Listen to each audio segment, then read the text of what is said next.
what's going on, everybody? We're live right now, Sam, correct? Fantastic. Use your microphone so You we are can hear you, Sam. live. Hey, everybody. Welcome to the Kitchen Window Show. We're just chilling. We're on vacation today. Yeah. What? Where am I supposed to be looking? Anywhere. This is your camera right here. Oh, that's me. Hey, That's guys. you. That's my camera. This What's is up, the everybody? Chofsky Room camera. A little different. Yeah. Kind of hanging out.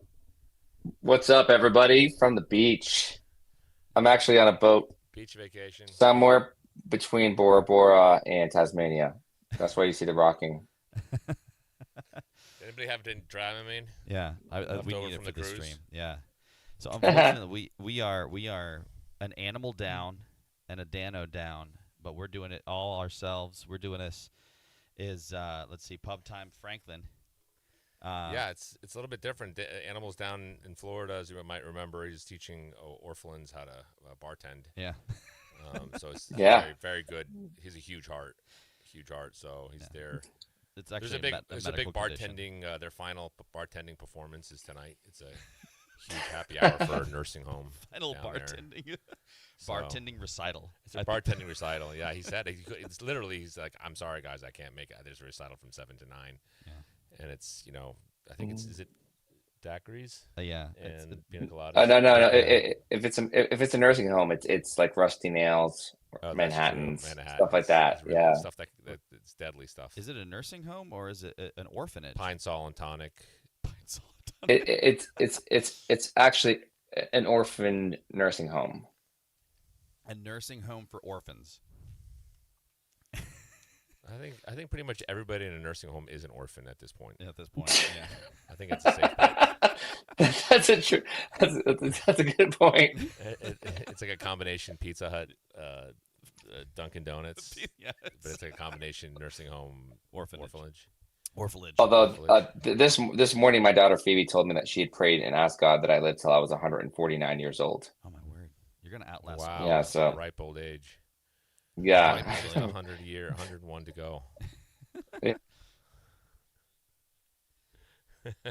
Oh my gosh! Hey,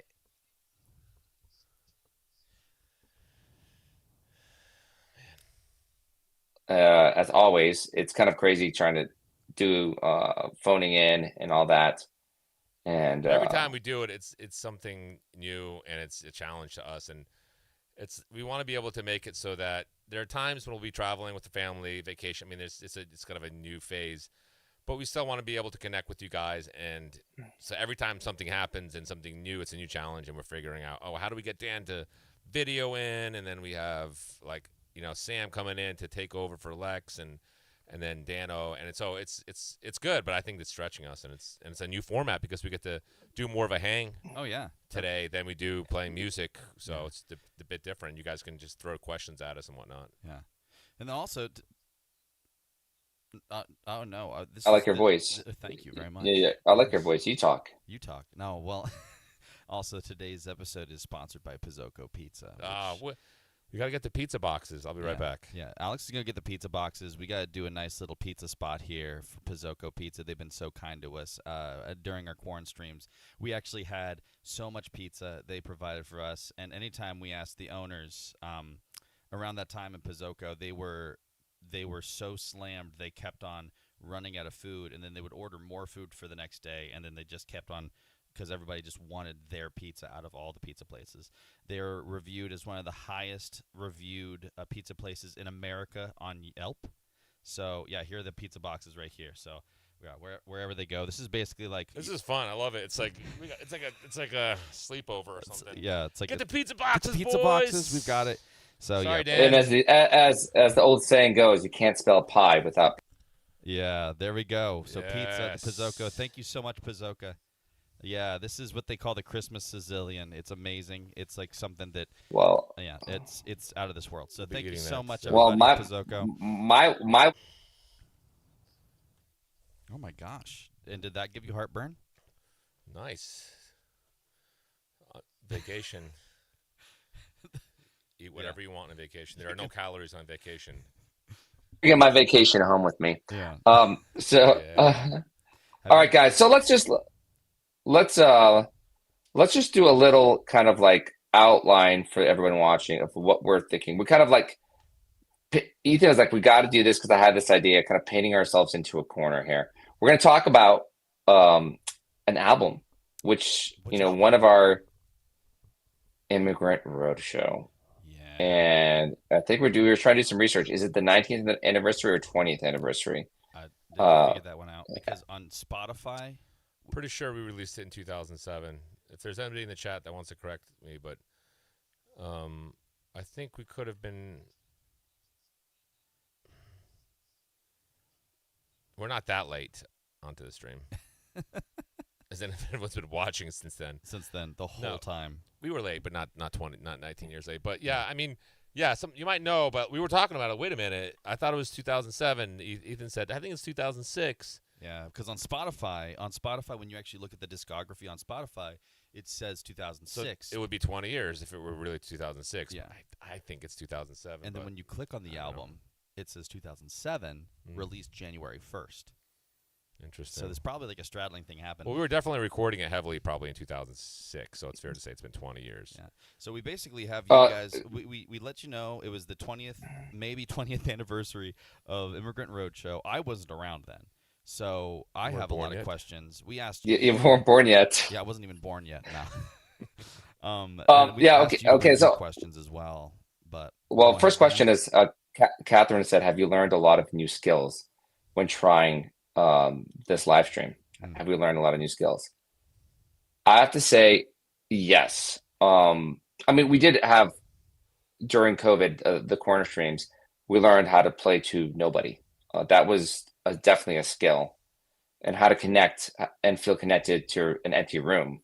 And then now it's been almost like we have to like step up because we had to figure out how to have our incredible sound engineer Dano mix sound in Johnson City, Yeah. Tennessee, do it remotely, and then how to have guests.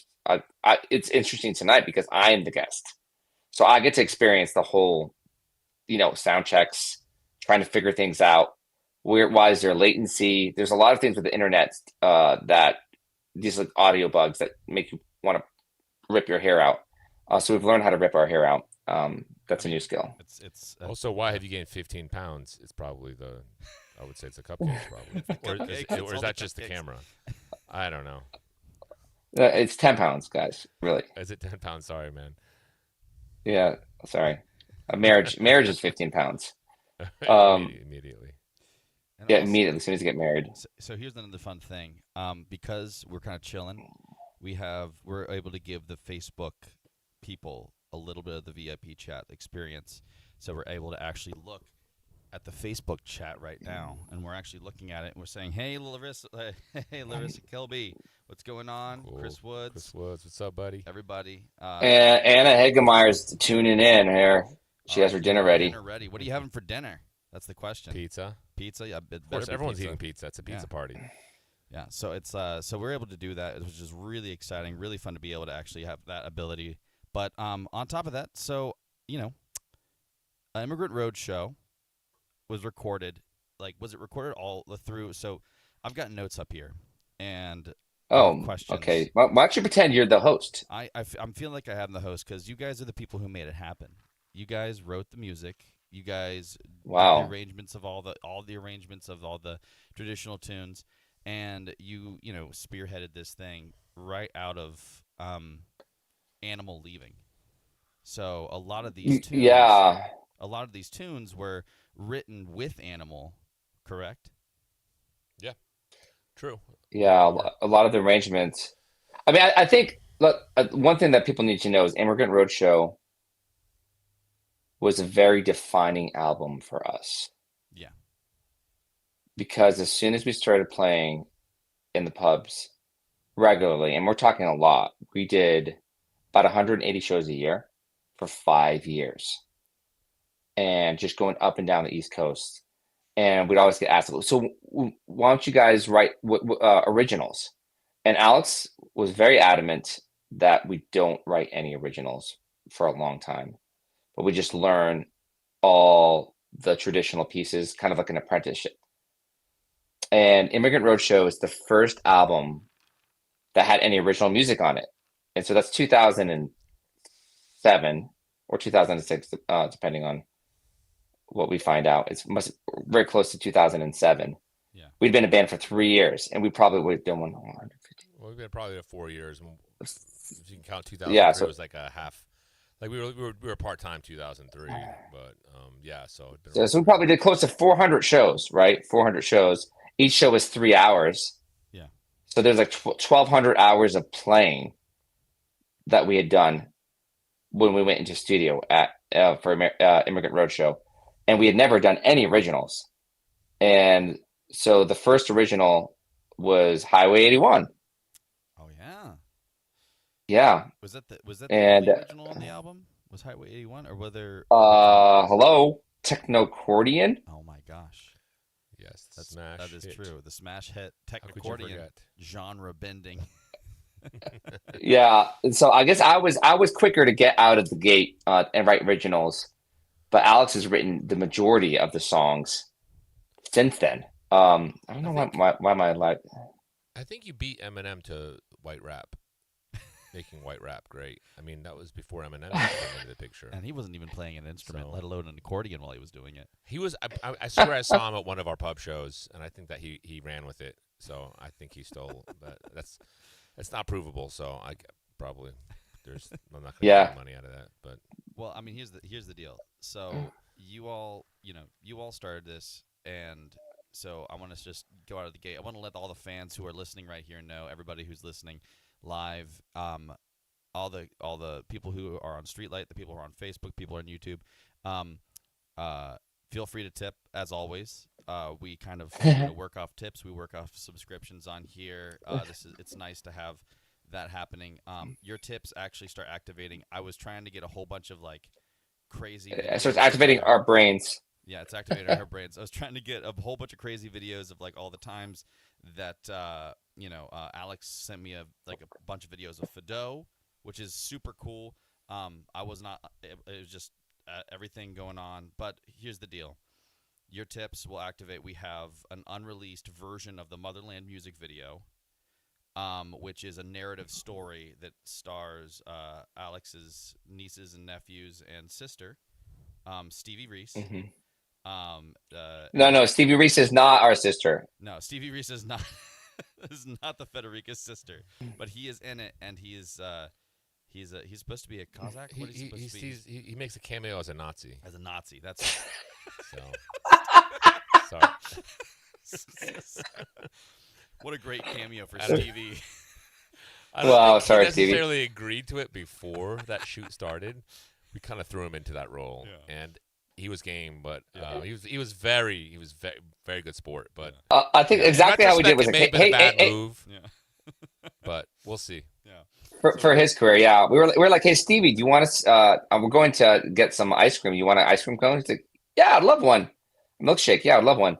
While you're at it, would you want to be a Nazi in this next shot? Could you put this trench coat on and hold this Mauser? There you go. Good. Yeah. All right, By the before way, we go any Ashley, further, I want to say, one second.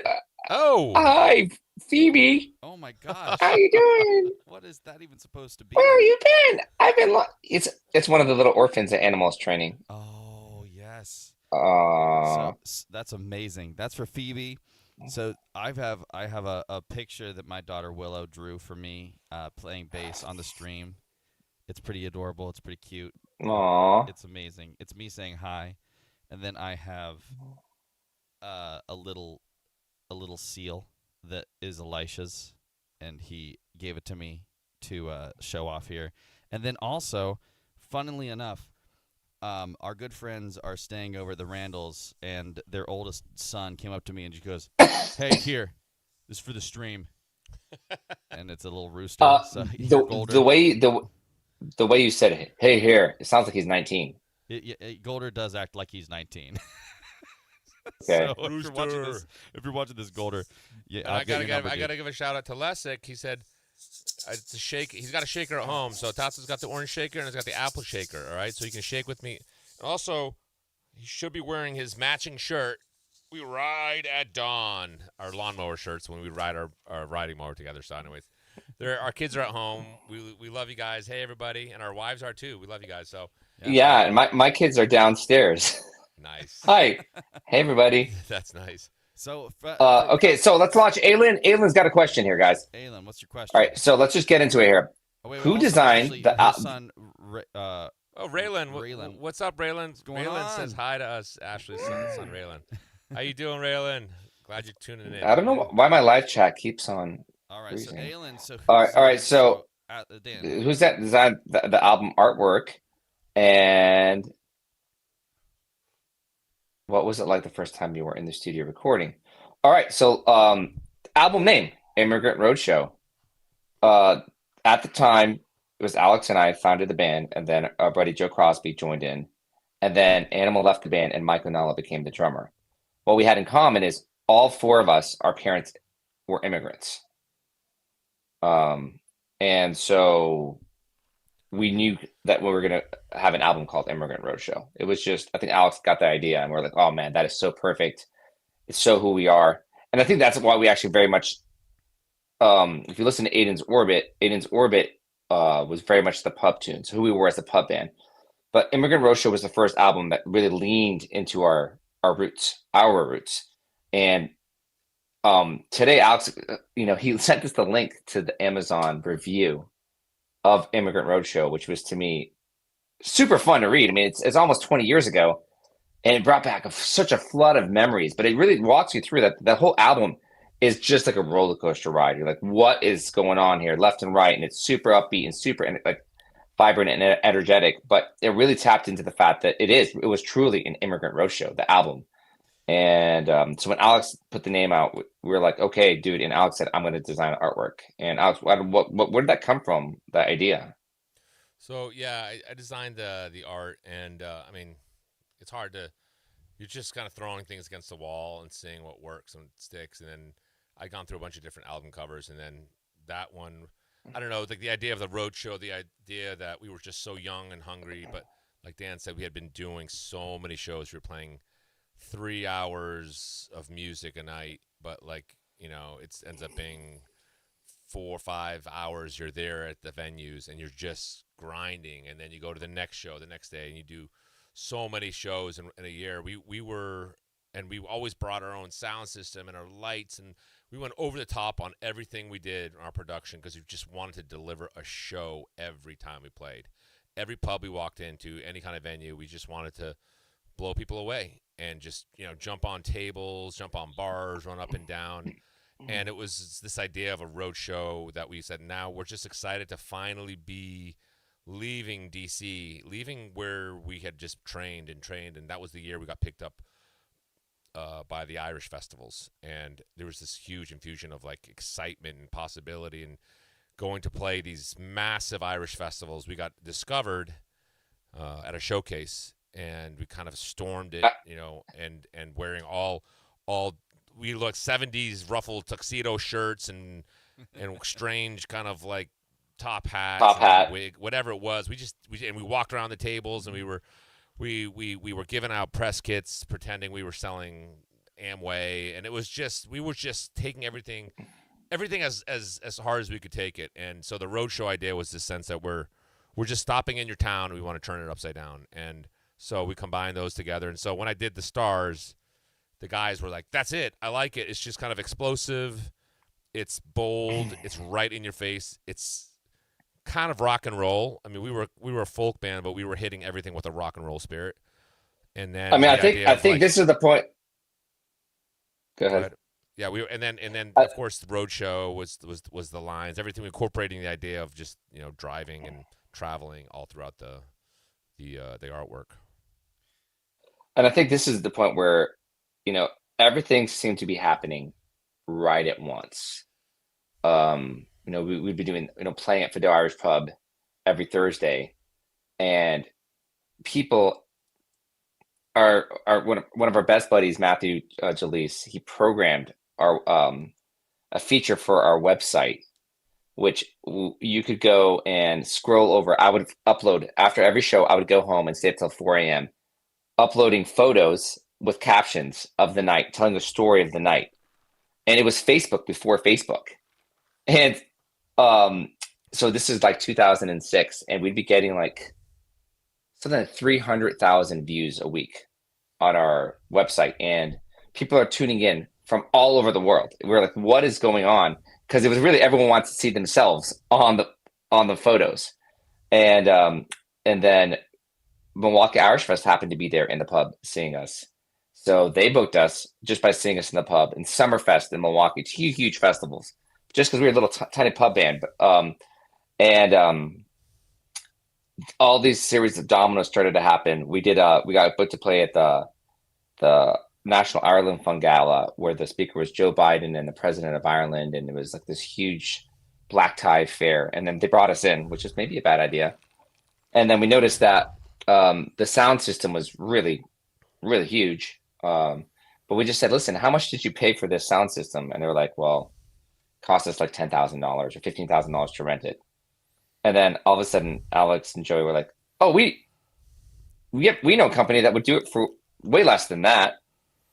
And they're like, what's the name of the company? And they go, Pegasus Audio. They just kind of threw it out there. And they said, okay, give us a quote. And so we went home, and then Alex designed not just the album artwork, they designed Pegasus Audio logo head.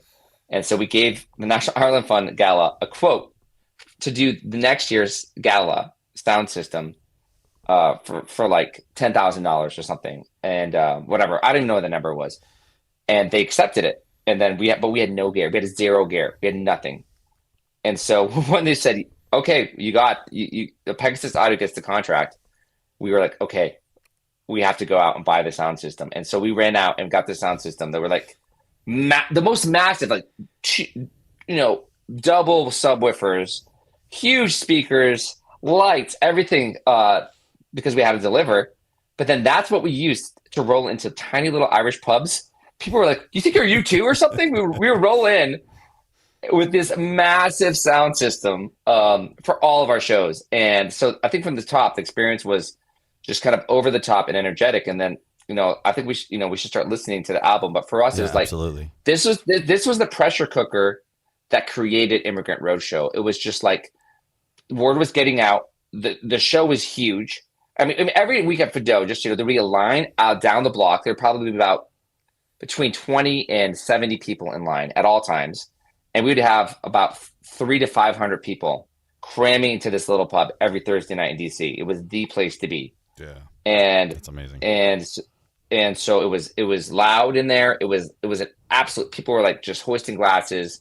Washington Post came out, did a full page on the second page of Washington Post, a full page feature on us. So we're like, what is going on? Then we got asked to play the president. Then it was just like, wait a minute. I literally have I have that review from that The press pool. The press pool. The press pool. I never seen it till today. The pool did a review of us, and that dropped into the Amazon reviews. And I was like, about the experience with the president. Yeah. So here it is. Poole was ushered into Capitol's Rayburn room to witness the final moments of lunch.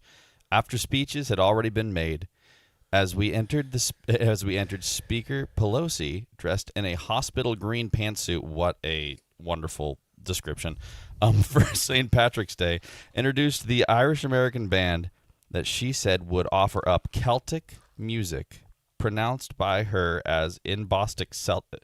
What does this mean? Celtic music. Celtic music. Celtic music. The band Scythian consisted of 2 fiddles, a guitar, and drums. The 4 men launched into a highly spirited, bordering even on raucous rendition of something that sounded like tradition-tinged Irish rock. All were clapping along, introducing the president, including the president. I can't read. Including this is so small. Including the president, Pelosi, and House Majority Leader Steny Hoyer. Is that right? Yeah. Among the presidential aides on hand were Ed Gillespie and Tony Fratto. Bush demanded an encore and got one, but the pool was shuffled out. As he descended the steps of the White House a few minutes later to depart, he was serenaded by a line of drummers and bagpipe players.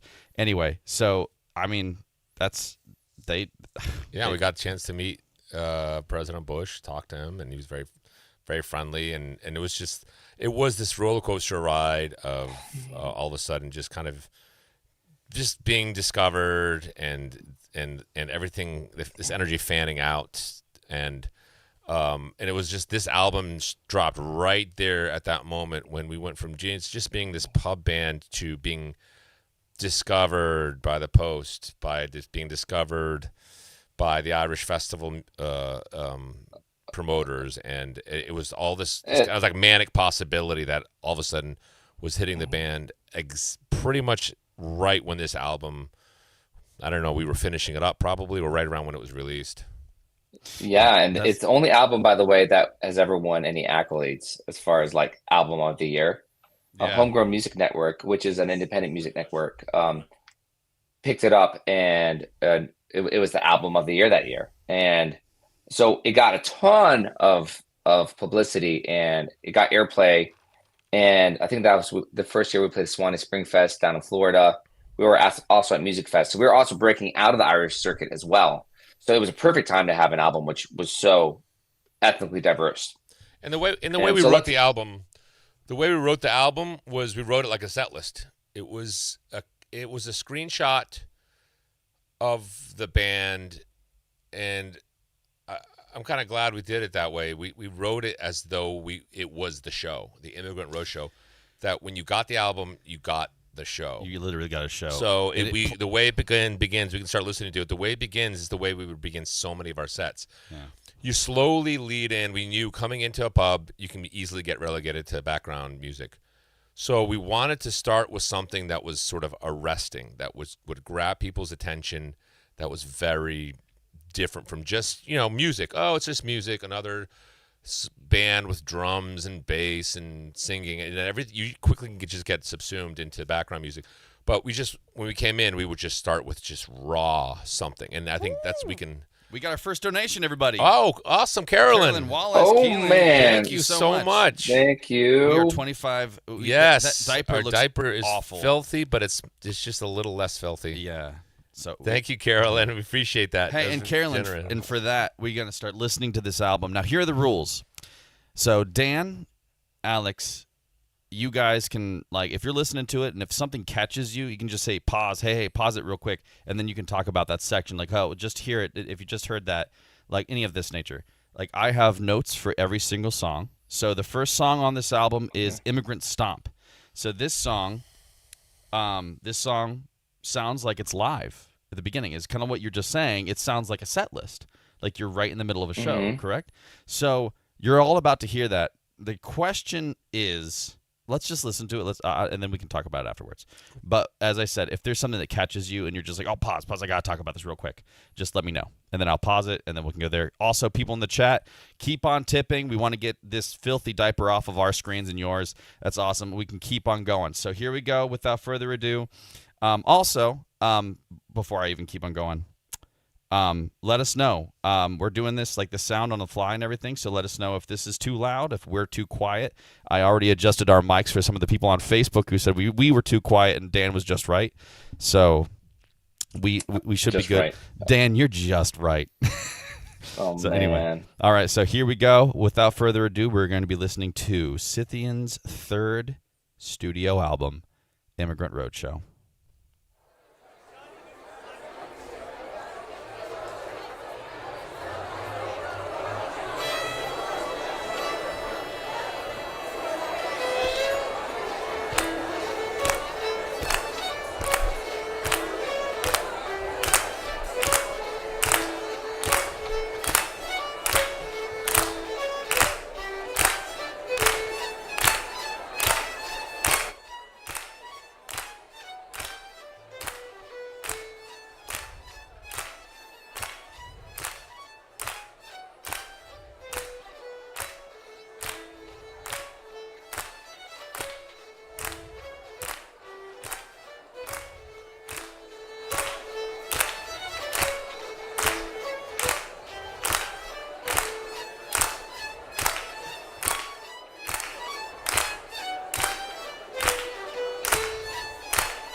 was Immigrant Stomp. So you guys, something happened to the audio a little bit, like right at the beginning. But other than that, I'm gonna figure that out while you guys talk. Yes, the first question.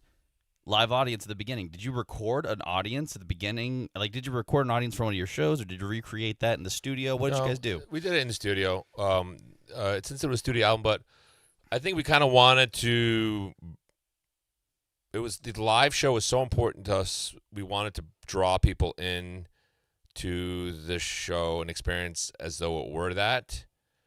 And then like it's like we get to work once it kind of stops, like that first hornpipe in the beginning. Yeah. The hornpipe gets people's attention. So many times we walked into these pubs, people have no idea who we were, and that hornpipe would just make everybody stop.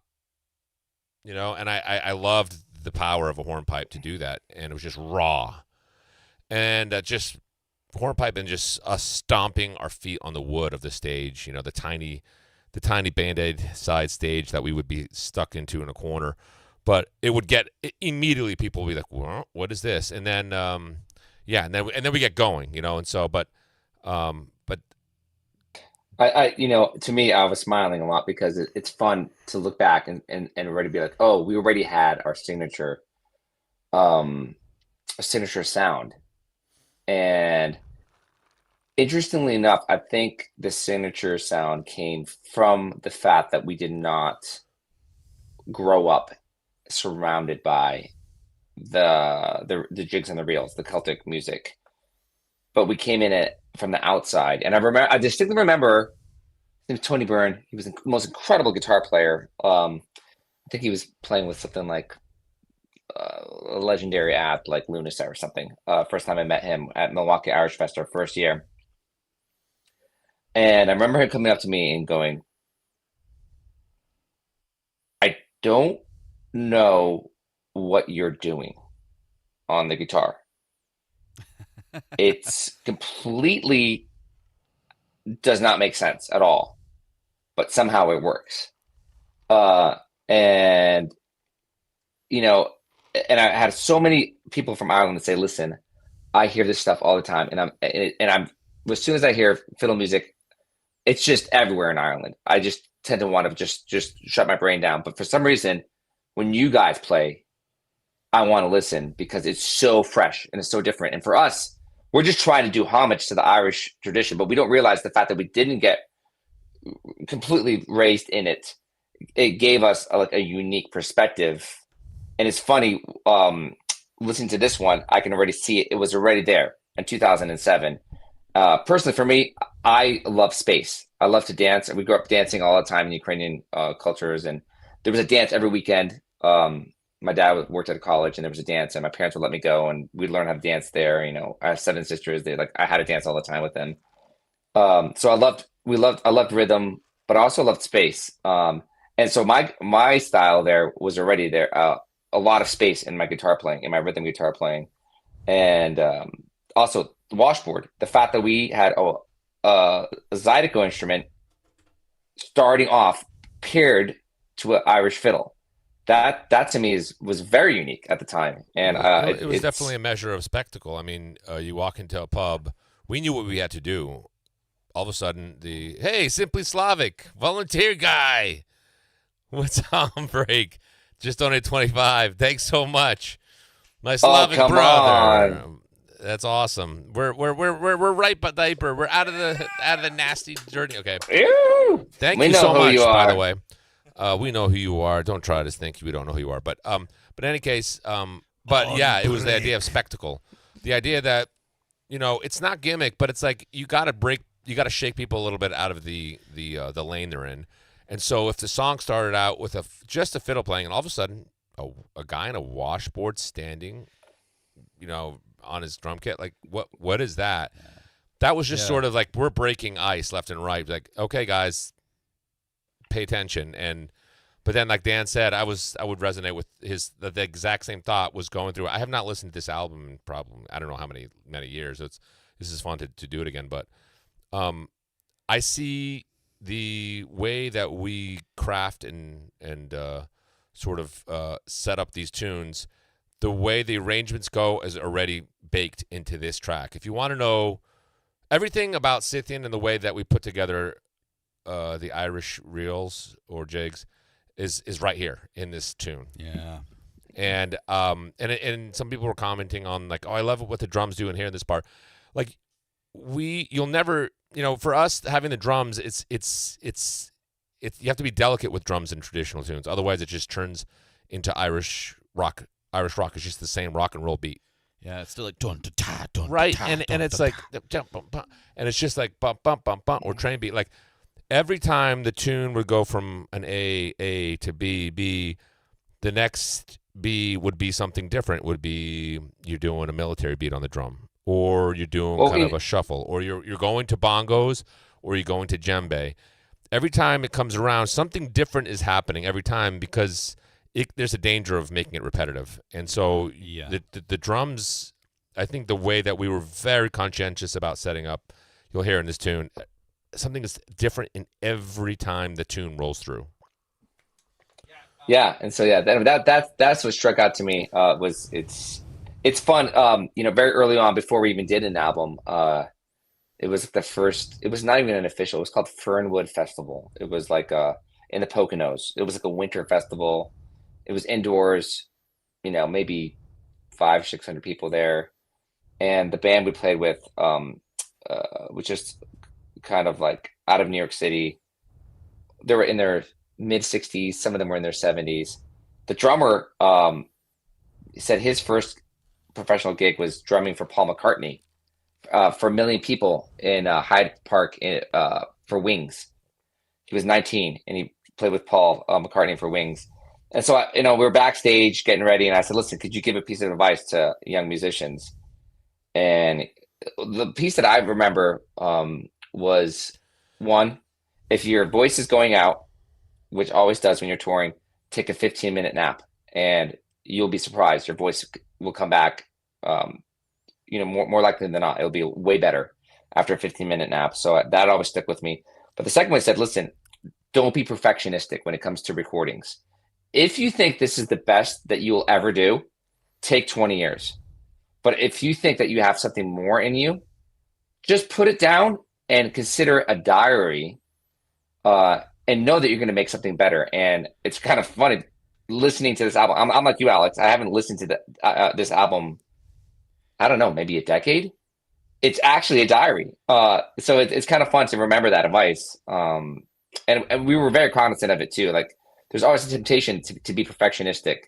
But, one of the things about recording in studio, because you have all the time in the world, that can become a burden. And so there was something about wanting to let there be a breathing to recording, and even slight flaws, which make it human. It's not like we're not like cutting some of the pop songs out there, every single measure is cut up and re-put together until they have the perfect take.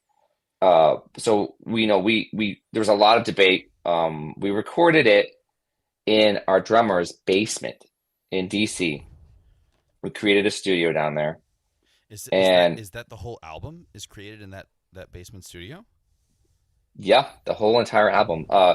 Which is a step up from the album before. Yeah. Aiden's Orbit was recorded, and Alex and I, and then Joey at the time, we all lived in one house so that we all quit our jobs on the same day. We calculated how much we needed to make in rent. And when we got Fido Irish Pub, we had a guarantee for that Thursday. So we knew we just needed to get one other show every weekend to make rent. Yeah. And so we recorded Aiden's Orbit, and Alex and I, we had to share a bedroom, but it was a big one. And then we actually put a wooden divider down the middle of the room, so we each had our own half of the room. Hey, that's my side of the room. But we recorded that one in Aiden's Orbit in our bedroom, and the singing booth was a pull-up bar with a sleeping bag over it, and that's how we isolated the sound. But then this next one, we kind of invested more money in microphones and kind of really read up on the craft, and then that's where we did it, in the basement. I mean, that's pretty amazing because the sound from Aiden's Orbit to Immigrant Roadshow was drastically different. a lot more dynamic, a lot more like you're right. It sounded like you invested in some hardware and some microphones, and it just sounded bigger. It actually sounds like you did it in a professional studio, which is amazing. And so something I also touched in my notes was actually everything you touched on was the washboard. Was one of them. I was like, who would have thought about that?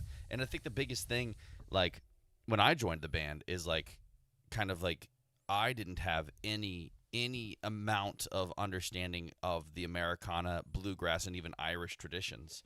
So like it just and then come to find out that you guys kind of like jumped into it as well. So you guys hear it and you're like, oh, this would be cool if we did this. It would be really cool if I did this. Yeah, that sounds awesome. I like that. That sounds great. And then people are like, oh my gosh, that's such a cool, fresh new take. So, I mean, that pops up in every song on this album and everything that you do from there on. Yeah, it's just a bunch of influences coming in.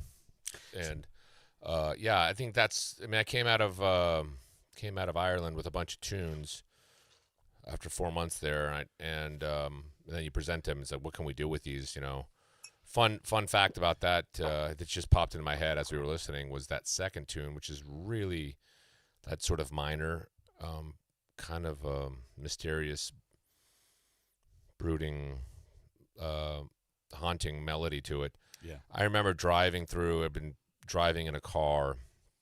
And I was sleeping in my car, and I was traveling just town to town and trying to pick up tunes. And I went to the All Ireland Fla, but I would stay up and listen to tunes, and then I would go back to my car and I would just find a old farm road somewhere that was abandoned enough where I could drive down it and then sleep in. It was like this tiny 2-cylinder car. It was like such a piece of junk, but I would sleep in there, and then I would keep moving on, and I wake up in the morning all sore and like, ugh, this is.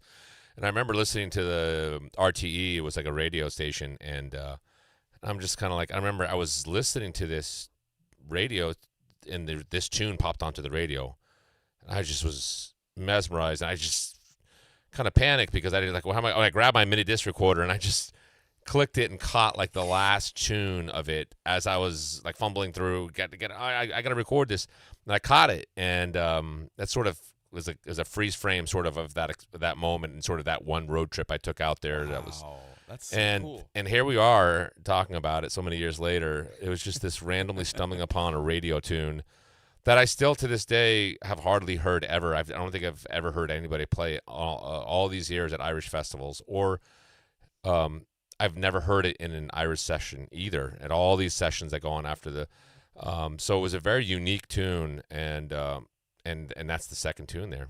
That's insane. Yeah. It's like, yeah, I mean that tune was on fire, which is probably why the car that you were driving ended up catching fire. It's true. that sounds the like car ended up eventually it sounds like it's catching on fire as I was driving it. It really did. And it was an inferno of flames. And it was my sister's car. And I just said, I'm sorry. I'm sorry. Where's the car? Gonna be a while? I'm Eat sorry. a Snickers bar. Eat a Snickers bar. Yeah, It did catch on fire. All right. Oh, man. So okay, moving on. Okay, So, question for Ethan. No, Franklin. Question for Ethan. Whatever happened to your samba whistle? Haven't seen it hanging on your mic for a few years now. That's a very good question. I missed that samba whistle. I lost it in West Virginia. It was during like Phoenix Ready? Fest. Samba! Woo! Samba whistle! I lost it in West Virginia at Phoenix Fest. We were packing up so quickly because I think it was starting to rain, and that samba whistle fell off my mic stand, and I was just trying to get out of there so quickly that I just forgot, and so I don't have it. So if you go on Sweetwater or something and find that same samba whistle, just send it on over to me. Find me in Discord, and I'll absolutely accept a free samba whistle from you, Franklin, and also a donation of $25 to get us closer to Not So Ripe. I don't like looking at a dirty diaper. I do that all day. Why would I do it here? But anyway, but 10 years of that. But I love that samba whistle. Johnny hated it. I think Johnny might have like threw it across the field just so I stopped using it. Johnny. So I don't know. Maybe animals will be fine with it if you get me into one. So we'll just figure that one out. So next one, coming up next, I had to adjust some things because the sound was a little weird. So let's do a little mic check here on the song. I'll just use Immigrant Stomp again, just as a kind of a. We'll just ease into it and see if it sounds better, and then we'll go to the next song, which is Hills of Donegal. All right, so here we go. That sounds a lot better. So let me just go. Yeah, that sounds more. That sounds more like the album right there, baby. Yeah, that sounds like a better mix. Yeah, man. Good work. Good work.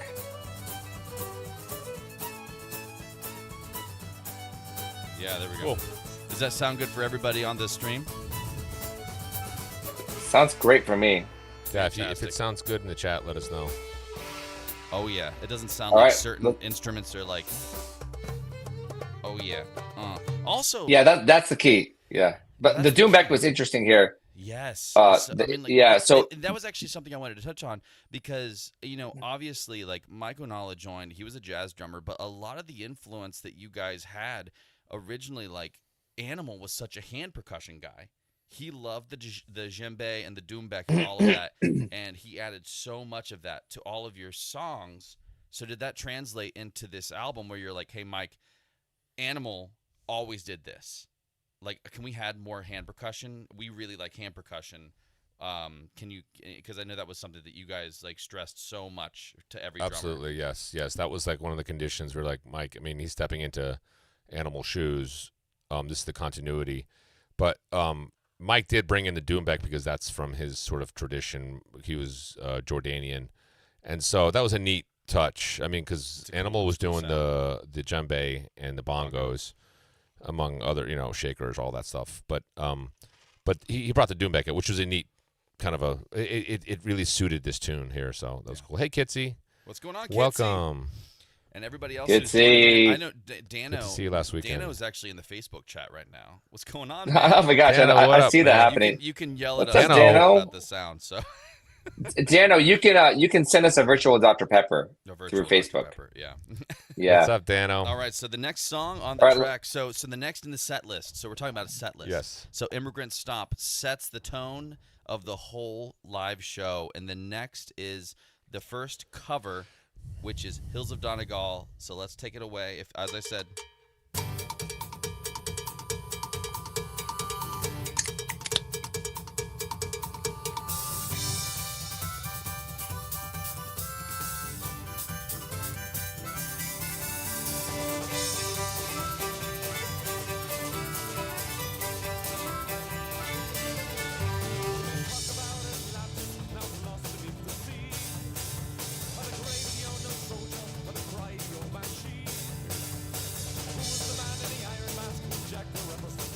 A little quiet. it is a little quiet.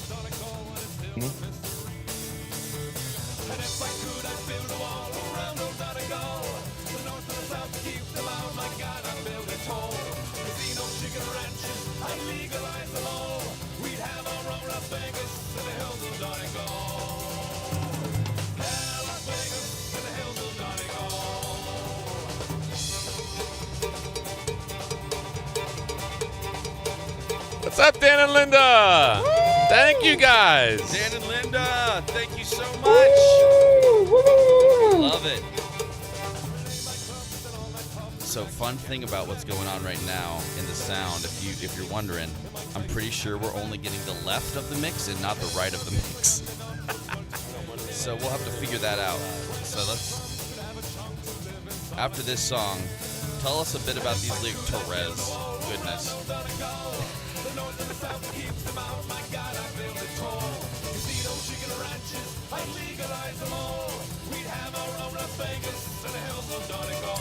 We will, baby.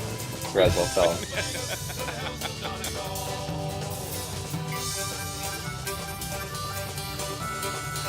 Oh,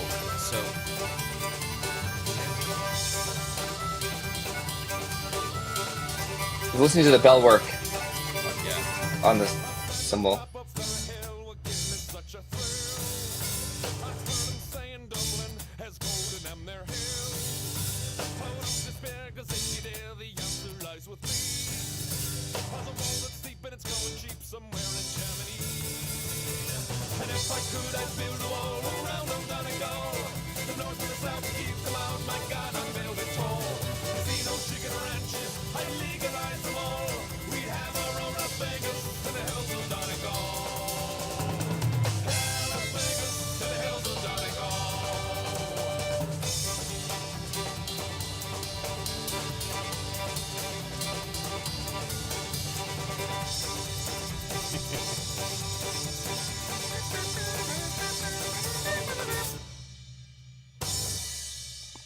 All right, that was Hills of Donegal, and I'm getting a call from some scammer right now. So that was Oh, okay. me too. Is that Dano? Yeah, it was Dano. He's trying to scam me. He's like, the sound is not as good as it could be. But no, so that song. So on my notes, here we go. One, Therese said talk about the lyrics. We'll get to that. And two, this song is a cover, which is like the first cover on this album. I mean, technically the first was was tunes, but this is a cover. So, what was your first time hearing this song, Hills of Donegal, that made you want to, cover it? And, like, what was your interpretation? You're like, oh my gosh, this is so cool. Let's do it. How long have you been doing this song before you said, let's just put this on an album? I was, we were a pub band for a couple of years, but as a pub band, walking into the DC pub or greater Northern Virginia scene, we didn't want to just go in and do whatever everyone else was doing. It was really important for us that the songs that we would pick should be not the standards, like the four-piece Black Velvet Band or those are great songs, but they were all being done already, and they had been done all over the pubs in DC. So when we chose songs, we specifically and intentionally chose songs that nobody had heard or you wouldn't hear in a typical set list. And so this song, was fun. It was a great second song in the set. It had a harmonica. Again, we're doing things to break people out of their mold. Harmonica gets people's attention. Just doom, doom, doom. It's just that raw, and all of a sudden the harmonica just hits you right in the chest. Yeah. And and I think that this is just a fun. It's a little bit kind of we loved it had an edgy feel to it. It's sort of like throwing caution to the wind. Kind of Donegal is sort of seen as sort of a little bit backwards, but they are very proud of the fact that they're from Donegal. We were kind of a little bit like the misfits that had come onto the scene. We weren't doing everything properly. We knew that, and so we liked the song. It had a little edge to it, but we didn't realize that. What chicken ranches were, to be fair. Just to be honest, we were homeschooled. We had no idea what that meant when we sang the song until later someone told us what that was. It's a household. I was like, interesting. There are chicken ranches up in Donegal. Yeah. I mean, okay, farmers, I guess. I mean, like, why is farming illegal? I thought they were fishing up there, but if they did some chickens too, some kitchen ranching, chickens in the kitchen. I seriously thought it was Buffalo Wild Wings. I thought it was the chicken ranch. Yeah. So ranch, we later found out after we recorded it, like, I had no idea. Okay. Yeah. Well, we did, and then we changed the lyrics because we started playing a lot of festivals. Brian Lohman! Whoa, dude! Brian Lohman's on! Whoa, man! What's up? So Brian Lohman was living with us when all of this was happening. What's going on? It was Brian. He was our roommate. Was he the one who instructed you on what chicken ranches were? He was like, guys. Probably. He pulled us aside as we were coming home at 3 a.m. Hey, just like, we go to we all shared one landing and there was one bathroom, and then we ended up stuck in conversation for hours. But I think that was one of those that Brian said, guys, I think I need to tell you something that you don't know. Which he does a lot. So we changed the lyrics to Casinos, Greyhound Races. Greyhound. Yeah. Which is still it's a little bit, edgy or edgy. Edgy, yeah. But not chicken ranches. At that point, have you guys ever attended a Greyhound race? No. To be honest, to this day I never have. So I don't know why you said at that point. But anyway, what's interesting is it was actually an audience member that pointed that song out to us. He said, listen, there's this really obscure song by a band called Goats Don't Shave. That's the name of the band. Literally, is Right. Goats Don't Goats Shave. don't shave. Yeah, and you should check it out. As my memory's actually kind of remarkably hazy. I guess we did over 2,000 shows. For some reason, Alex remembers every gig. I remember a lot of faces of people that I meet, and Alex remembers almost every detail of every gig. I mean, I think it's kind of hilarious. But I think we were in a hotel room at Virginia Beach. We've only played in Virginia Beach once, and it was 2 back-to-back nights. I remember putting this song together on like the 13th floor of the hotel room. We were just absolutely having the time of our lives. Like we couldn't believe that we were actually touring and like leaving our immediate town and getting gigs at places as far away as Virginia Beach, 2 hours away. And it was super. I remember putting that away. And the one thing that when I listened to this made me smile is we did a lot of harmonica in the early days, and I missed the harmonica. I actually want to have a harmonica on the next album because I missed that. Yes, that was one of the things in my notes. Here's one of my notes of that song. Oh, here it is. Alex rips the harmonica in this one right off the bat. Why don't we have more harmonica-centric Scythian songs? What was that? It was in my notes. After listening to Hills of Donegal, I said, thanks. Alex rips the harmonica in this one right off the bat. Why don't we have more harmonica-centric Scythian songs? Because in your rendition, your all's rendition, before I even joined the band, of Danny Boy, you're like doing some like Doors, like pitch bending harmonica work. Jazz it's just harmonica. It's so dirty and awesome. It sounds great. You're a really good harmonica Thank player. you. And I appreciate it. No, I picked it up when I was like 18 or 19, just in college, because I don't know. I had it was like a chess blues classics album that I found when I was in college. We were in Austria actually, and I was like, wow, man, I need a harmonica. So it was from that point I started playing, and little did I know, I didn't know I'd end up in a band, but. So we incorporated, but yeah, I guess we should do more songs on harmonica. Like Katie says, I should definitely do more songs, and you're probably right. It's always kind of an afterthought for me, but people always love harmonica. When you pick up on a harmonica, all of a sudden, just the energy in the room just shifts. Everybody turns and they listen. So it was and especially with this song, it's a great second song because it just pulls people out of their just sort of out of their everyday sort of what's the word, groove that they're in, and so yeah. So, but we'll have to do something maybe next album. Oh yeah. Real quick, I'm still trying to figure out how to make the audio for the songs sound really good. So, did you also do this stuff with Animal? This song, was this like also an Animal era song? I don't believe this was Animal. This was already, we had been drumming with Mike Onala for this song. So Animal had left the band in 2005, I believe, early. So this album came out about 2 years after that. So yeah, so that was a little bit after Animal had left.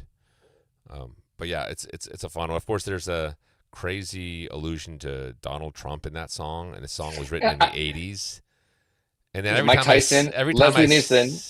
Yeah, but every time I sing the song now, I'm very acutely aware of the political climate out there, and I'm just like, guys, this song was written in the '80s. Don't hate me, just for saying that. I mean, I know how polarizing Donald Trump can be, and so it's just funny. I'm not taking any political affiliation here. I refuse to take, but I'm singing the lyrics, and I'm just like, oh my goodness, it's just as much of a minefield as you guys being Ukrainian, and people like we see people every now and again being like, man, I love their music, but I hate that they get political. I'm just, you're like, we're literally just Ukrainians talking about. We've been playing Ukrainian music from day one, at least putting in our set. So, but now, it can be politically divisive, but which is annoying. But in any case, we'll just keep doing what we're doing. But it is funny. Ukrainians singing about Donald Trump, singing an Irish song about Donald Trump. It's Someone I know complicated. once While playing harmonica. What are they doing? What's happened to this nation? Oh my gosh! Oh. I have my dad's harmonica, and I really wanted to learn it. Harmonicas. They're pretty phenomenal. They're fun. You just got to sit down, amazing. and it does take practice and to get a feel for it. But yeah, I mean, I love bending it. I remember that, just being able to play it for Danny Boy. That was a ton of fun. Yeah, people were trying to get us to play Seven Drunken Nights all the time, but we were like, no, we're not doing that one. We don't want to do the standards, So there was often times that we would just refuse to say, to sing songs. Like, what was that? Another one was Green. There was one. There was the alligator unicorn. song. The unicorn song. Yeah, yeah, the unicorn song. We made a pact that if we played that song, the band would have to disband. And then one time we were doing a fundraiser for Hurricane Katrina, and we said, okay, we'll do it if you raise $1,000. And I think they raised like $680, and we still refused to play it. So that is one sacrosanct. We've never played the unicorn song. Because everyone would ask for it in DC. No. The lyrics are by Shel Silverstein, by the way. Shel Silverstein wrote the lyrics to that song. It's actually pretty humorous. And also, you've never done that, and you've never worn kilts. Yeah, we said we would not wear kilts, and actually we lost a big booking at the Colorado Irish Festival because no. It was at Estes Park. Yeah, we like the Colorado Irish Festival. Estes Park. Colorado. I've always wanted to play it. Yeah, Estes Park, but we said we would not wear kilts, and it just felt too weird. We weren't Scottish, so it would feel like that's a little bit too much for me. But anyway, and they said, "Well, if you don't wear kilts, you don't get the job." So we said, "The job, boys. We don't get the job." So some people are very traditional. I'm gonna do something real quick because I'm a little confused at why Spotify is it's being not happening. So it's not in stereo.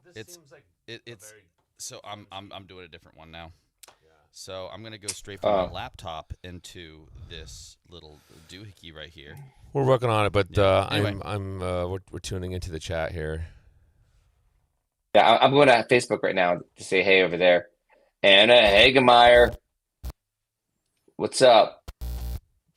Mark Gunn and Andrew McKee fixed the unicorn song. That's cool. Larissa, what's up? For some reason, I can't see all the comments here. There's 68 comments on Facebook. Nice. I know I'm trying to.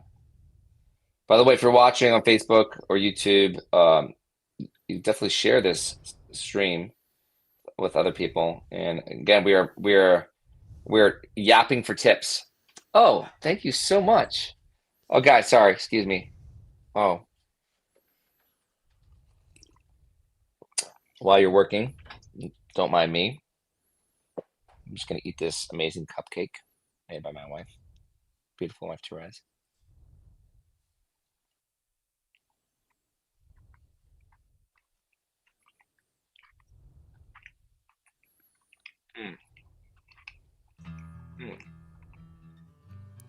You have to mute yourself, Dan.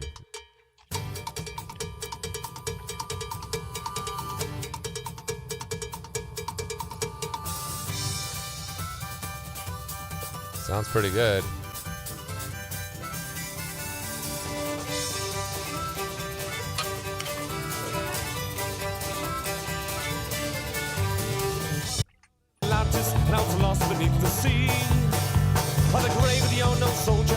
Yeah, there you go. All right. Cool. All right. All right, let's roll. Move on to the next one. All right, I think how's that sound, everybody? Okay, next one. So the next song is another traditional tune, but it's a 300-year-old Scottish rebel song, right? Called Jacobites. So without further ado, everybody, this is Scythian's rendition of the song Jacobites.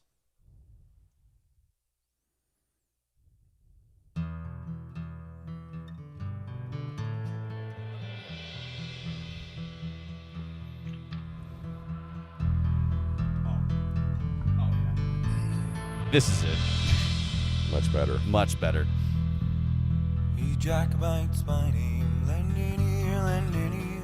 Ye Jacobites by name, lend an ear. Ye Jacobites by name, lend an ear, lend an ear. Ye Jacobites by name, lend an ear. What's right and what is wrong? By the law, by the law. What's right and what is wrong? By the law.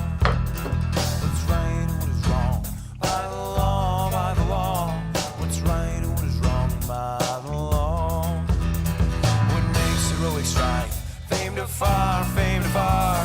What makes heroic strife? Fame to far. What makes heroic strife? To whet the assassin's knife and own a parent's life. Bloody war. What makes heroic strife? To whet the assassin's knife and own a parent's life. Bloody war.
That was Jacobites. So another thing right off the bat. Obviously that was Joey singing. And from what I have seen and heard, like this, the bass line in this, I can tell there's a lot of movement in the bass line in this song. And from what I know, you wrote it, Alex. Yeah, I actually played it. Yeah, Alex. So I would play bass on this one. So during that time, we were primarily two fiddles. Well, that's how the band started, and then Joe and I would switch. He would play. We would do various iterations, but Joe and I would switch on bass. There would be a few songs we would do double fiddle on. Lots of songs, probably more bass songs that he would play bass on. But I would switch, and then for this one was I think I wrote the bass line for this one and played it, which was I always love playing bass. It's a fun instrument for me. Oh yeah, absolutely. It's like reverse tuning for a fiddle. No, and then That's another cool. thing, the O's. So I've never actually heard like any of these songs. I've never heard the original version of these songs, or like the original arrangement. Were the O's in there on the original songs or the original recordings you've heard, or was it just a song and you're like, hey, let's do this, and then I think it would be really awesome if we just did the ho ho ho. Was that like the process? Can I? Dan, that was Dan's idea. Was that your idea, Dan? Yeah. So I mean, okay, listen. Okay, good. The song was also my idea because we played the Potomac Celtic Festival And that was our first festival. I remember we were going to play the festival, and they said, listen, you have to be there for an 8 a.m. news interview on Friday morning. And we had played at Fidel on Thursday night, and we stayed up all night doing after hours with the pub crew. And we had to like book it to make it to the 8 a.m. news interview. And we showed up just so disheveled for the news interview. Dan. Keep on talking. Yeah. For the news. Okay, yeah. So then there were two stages. We were playing on the Bazooka Pizza is so good. Go on. So you're Dude, just I don't know why that reminds me of a movie. That pizza. What does it remind? Was that like a someone eating pizza in Jurassic Park? There's some kind of like tech person that was eating pizza. That's what it reminds me of. I'll think about it. Anyway, so you were disheveled at this news show.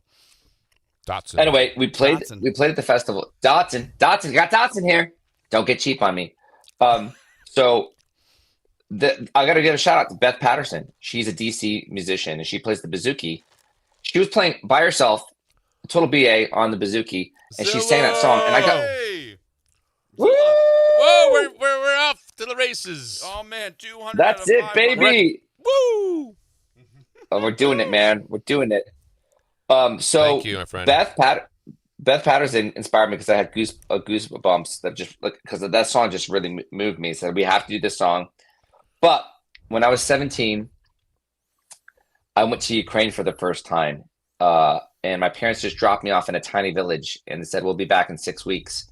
So I lived with the family, and there was all over the radio. There was this this band called Gorky Park.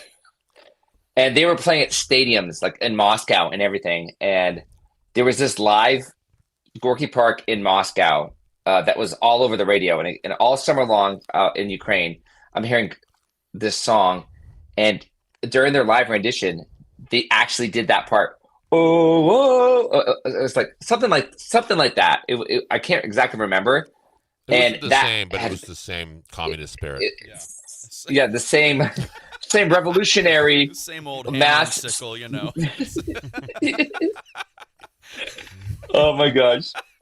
So somehow it warmed its way into my brain since I was 17 years old. Let's get hammer and sickle right now. Dan came to us and said, "Guys, let's just get hammer and sickled." We're like, "Let's get hammer and sickle." This song, it could be a stretch. I mean, but okay. But let's get hammer and sickle cell. It really took a turn. He was like, "This is going to be a group effort, everybody." No, Dan was like, "Guys, we have to do this," but it ends up being a crowd participation, like Catherine was saying, part, and it was cool. And also, I think why we wanted to do this, it was we were unapologetically just going to do man rock. You know, we were like a bunch of guys singing together, unison. You know, all of us were baritones, and it was our way of just kind of saying we got testosterone, whatever you want to call it. We're just here to rock. We're going to do man rock. Raw. And it was like, whoa, whoa, whoa. We loved that. And it was just sort of fist in the air.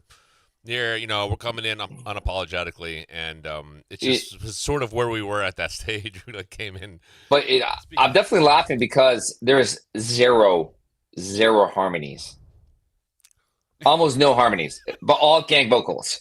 Yeah. And I mean, Alex and I can do harmonies, no problem. We grew up with the choir. Gang vocals. Yeah, gang vocals. It was just zero harmonies, all gang vocals. It was like pedal to the metal, and you know, we roll in. You know, that way, just like we had no roadies, we'd just do all the lifting ourselves and then just kind of like be covered in sweat by the time the show started. By the end, it was like we'd done a soccer match, just completely covered in sweat. People are saying they're really enjoying watching this while also watching the watching the World Cup. Oh, that's cool. And it's fun. Lessig my little boy Lessig asks if we can all roar. We can do like, because it's kind of part of the song because he has his line PJs on.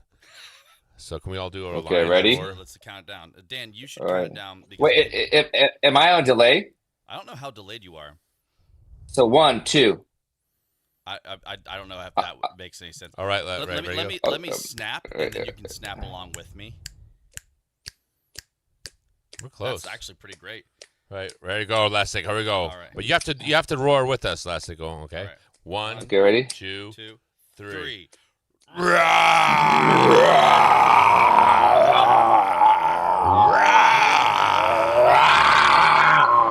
Guys, that was great, but I did not see any roars in the chat or Facebook. So I think we got Okay, guys, one more time. Okay, ready? Oh man. All right, you ready? Okay, chat, get ready. Facebook, get ready. YouTube, get ready. Here we go. 3, 2, 1.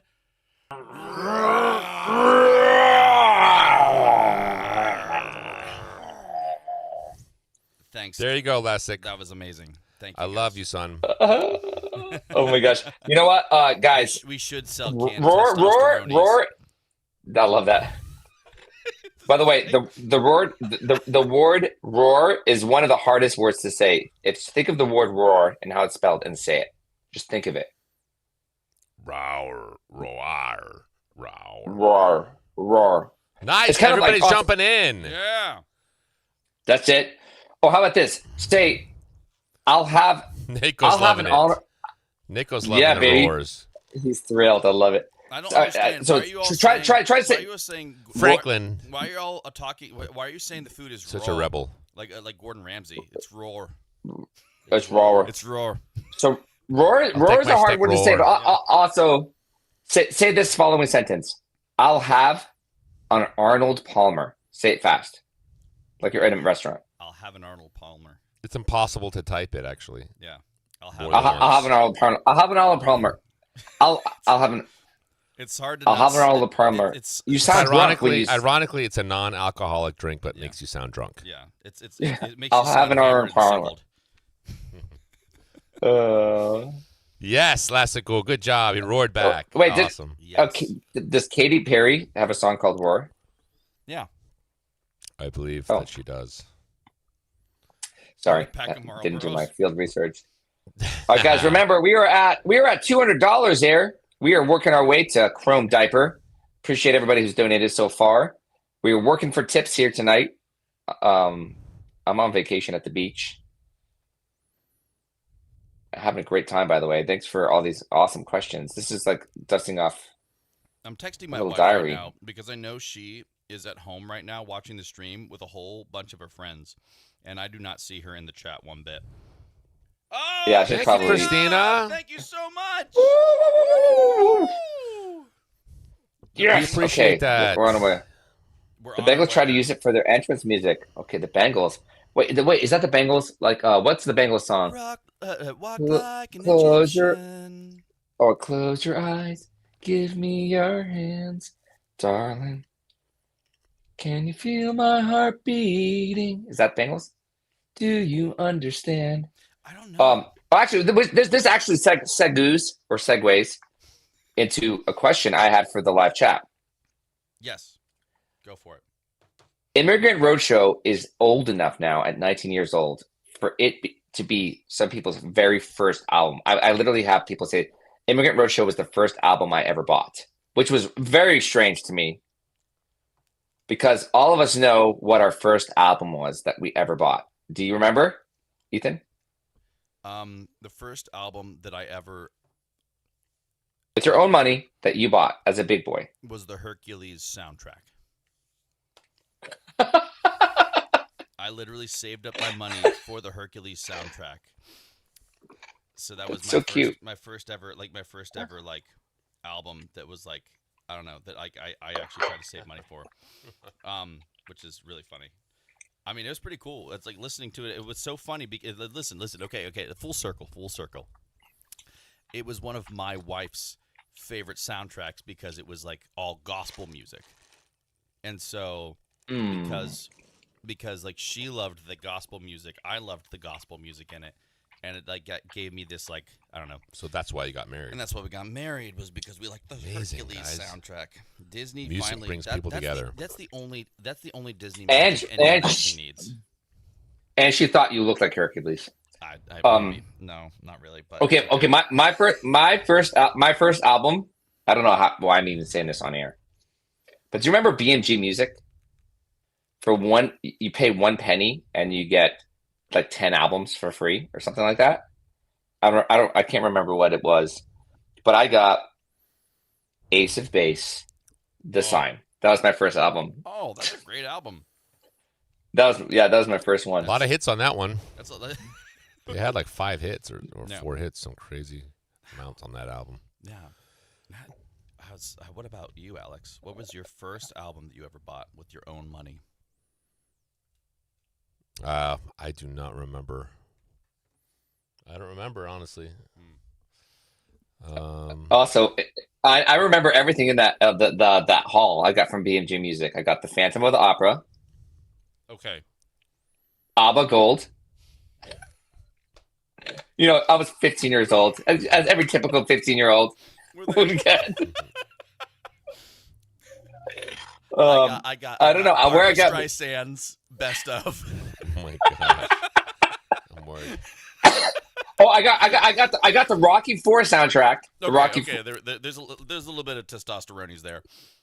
Why do you think that last song happened? All right, so let's keep on. Oh. Anyway, You were vying for the. You'll find my harmonized, like 4-part harmony. you'll find the ABBA influence later in the album. I'll point out the ABBA influence. Oh, speaking of the ABBA influence, guys, we are a little bit close. We are so close to making this dirty diaper clean again.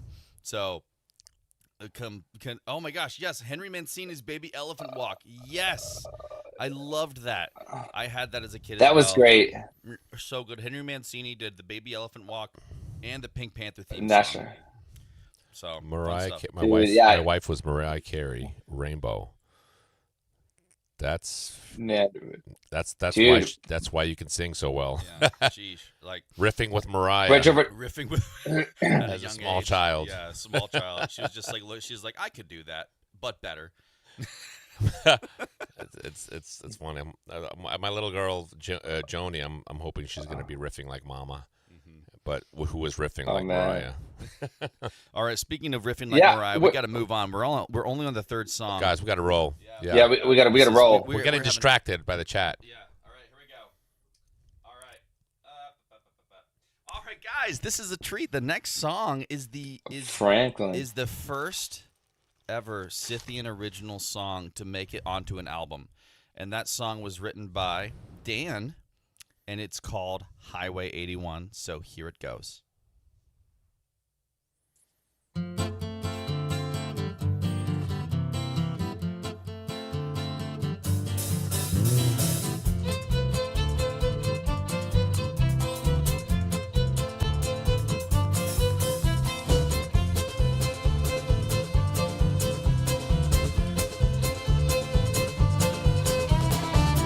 Rolling down the road on Highway 81.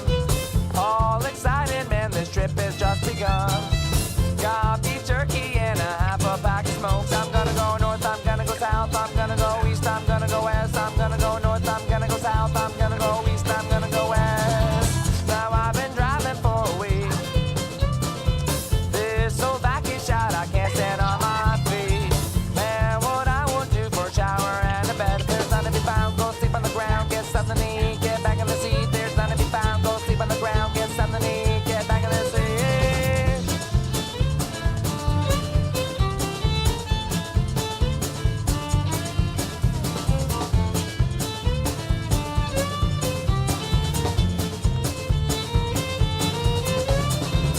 Son, quit your complaining.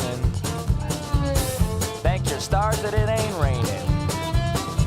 There's a bunch of folks you know that would kill to have your job. Get out of the bar, live high in the hall, get a jump in your step. It's as good as it gets with the wind at your back and the sun at your face. You're adventure to chase, so enjoy the taste. Get out of the bar, live high in the hall, get a jump in your step. It's as good as it gets with the wind at your back and the sun at your face. You're adventure to chase, so enjoy the taste.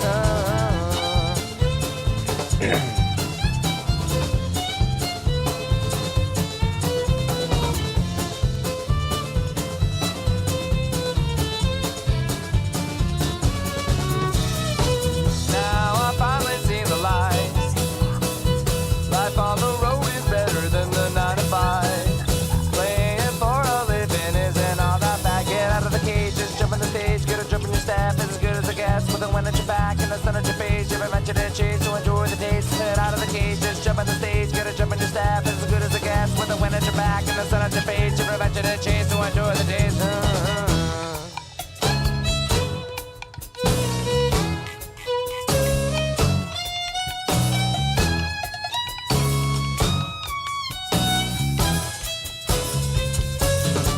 Get out of the cage, just jump on the stage. Get a jump in your staff, as good as a gas. With the wind at your back and the sun at your face. You mention it, chase to enjoy the taste. Get out of the cage, just jump on the stage. Get a jump in your staff, as good as a gas. With the wind at your back and the sun at your face. You mention it, chase to enjoy the taste.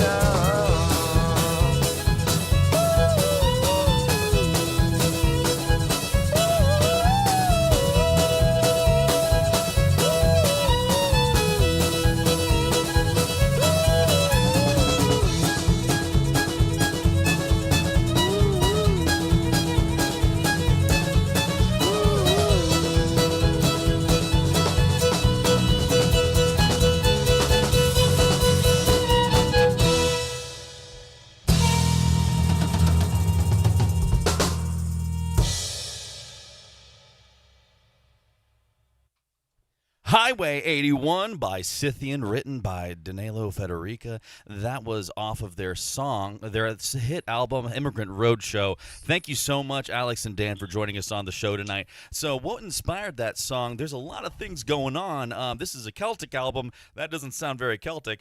So it kind of has a little bit of a Looney Tunes, like travel blog type of thing going on. So can you give us a little bit of insight with that? Well, that's Casey. Kasem. I'm Casey. Baby. You missed your calling, Eve. Oh my. Hey, Lynn! Lynn! Thank you Thank so you much. so much, Alan, for right. donating $20 to the cause. Oh, $230 yeah. out of $500. Yeah. If we get to $500, that means we get to a clean diaper, folks. Ladies and gentlemen, we are so close to a clean diaper. Let your tips be heard. Let your tips be seen. Anyway, back to Highway 81. Dan, There's to you, Ellen. Oh my gosh. give us a little bit of yeah, insight so- on that. So, I wrote this song about our first tour that we ever did. We were gonna like go out and do like 7 shows, and kind of funny inspiration. It was a very big brother thing. I was like, I need, I want to write originals, and I've been writing music. And Alex was like, no, we need to do the apprenticeship. I don't want to write any music yet. I have nothing to say. But I was like, I really want to write something. And so everything I wrote, I would show to Alex. And then finally he just says, do you realize every song that you've showed is just a depressing song? And I remember being so angry at him. And I was depressed. like, at least I'm trying to write a song. I was so angry that I went into my room and I wrote Highway 81. I wrote that song in spite. I was like, I'll show you. The happiest song I'll show you. I'm gonna show you the happiest song ever written. Gonna be the happiest song about my back hurting, and you all smoking Yeah, cigarettes while I'm trying to drive. Yeah, they'll be playing this song at Happy Dale Insane Asylum. It's that happy. What? Wow. Anyway, That sounds like some brotherly love right there, Dan. that was definitely a little brother reaction to a Nobody very wants to big hear brother statement. Nobody wants to hear a song about how all the honeybees are dying, and there will be no honey. I mean, I just thought I should intervene and keep that from happening. Songs from never happening. And the skies are gray. Nobody wants to hear about that. Okay, so Absolutely. I basically I wrote this song. It was very interesting. I wrote it in about 15 minutes. All the words. There's a lot of words. Everything came out right away. And once I found the riff, and the riff was just a couple of interesting things about it. I wrote this original, and whenever we did it, it was all vote by committee. And you're like, offer your original, and it's, guys, will it live or no? Yay or nay? Will it live or die? And the first few tries, yeah, definitely there was thumbs up, and there was much bloodshed for the first few originals that I brought forward. But when this got the thumbs up, I was like so pumped and relieved. And it was interesting because we just played it live, and there were some super fans in the early days that would come to all of our shows, and they must have recorded it or something. But it was the strangest feeling. We were playing at Mick O'Shea's in Baltimore. And I remember looking over, and there were like 5 people that were singing the lyrics to a song that I had written. It was the most surreal moment. Is what in all this 20 years or 22 years of touring, that was a moment that sticks out to me as like one of the craziest feelings of like almost getting punched in the face or like they're singing my song. It was such a crazy experience for me. You tasted the So that was power. Your, yeah, I your mean, or first humility. taste of, It like, was ultimate power.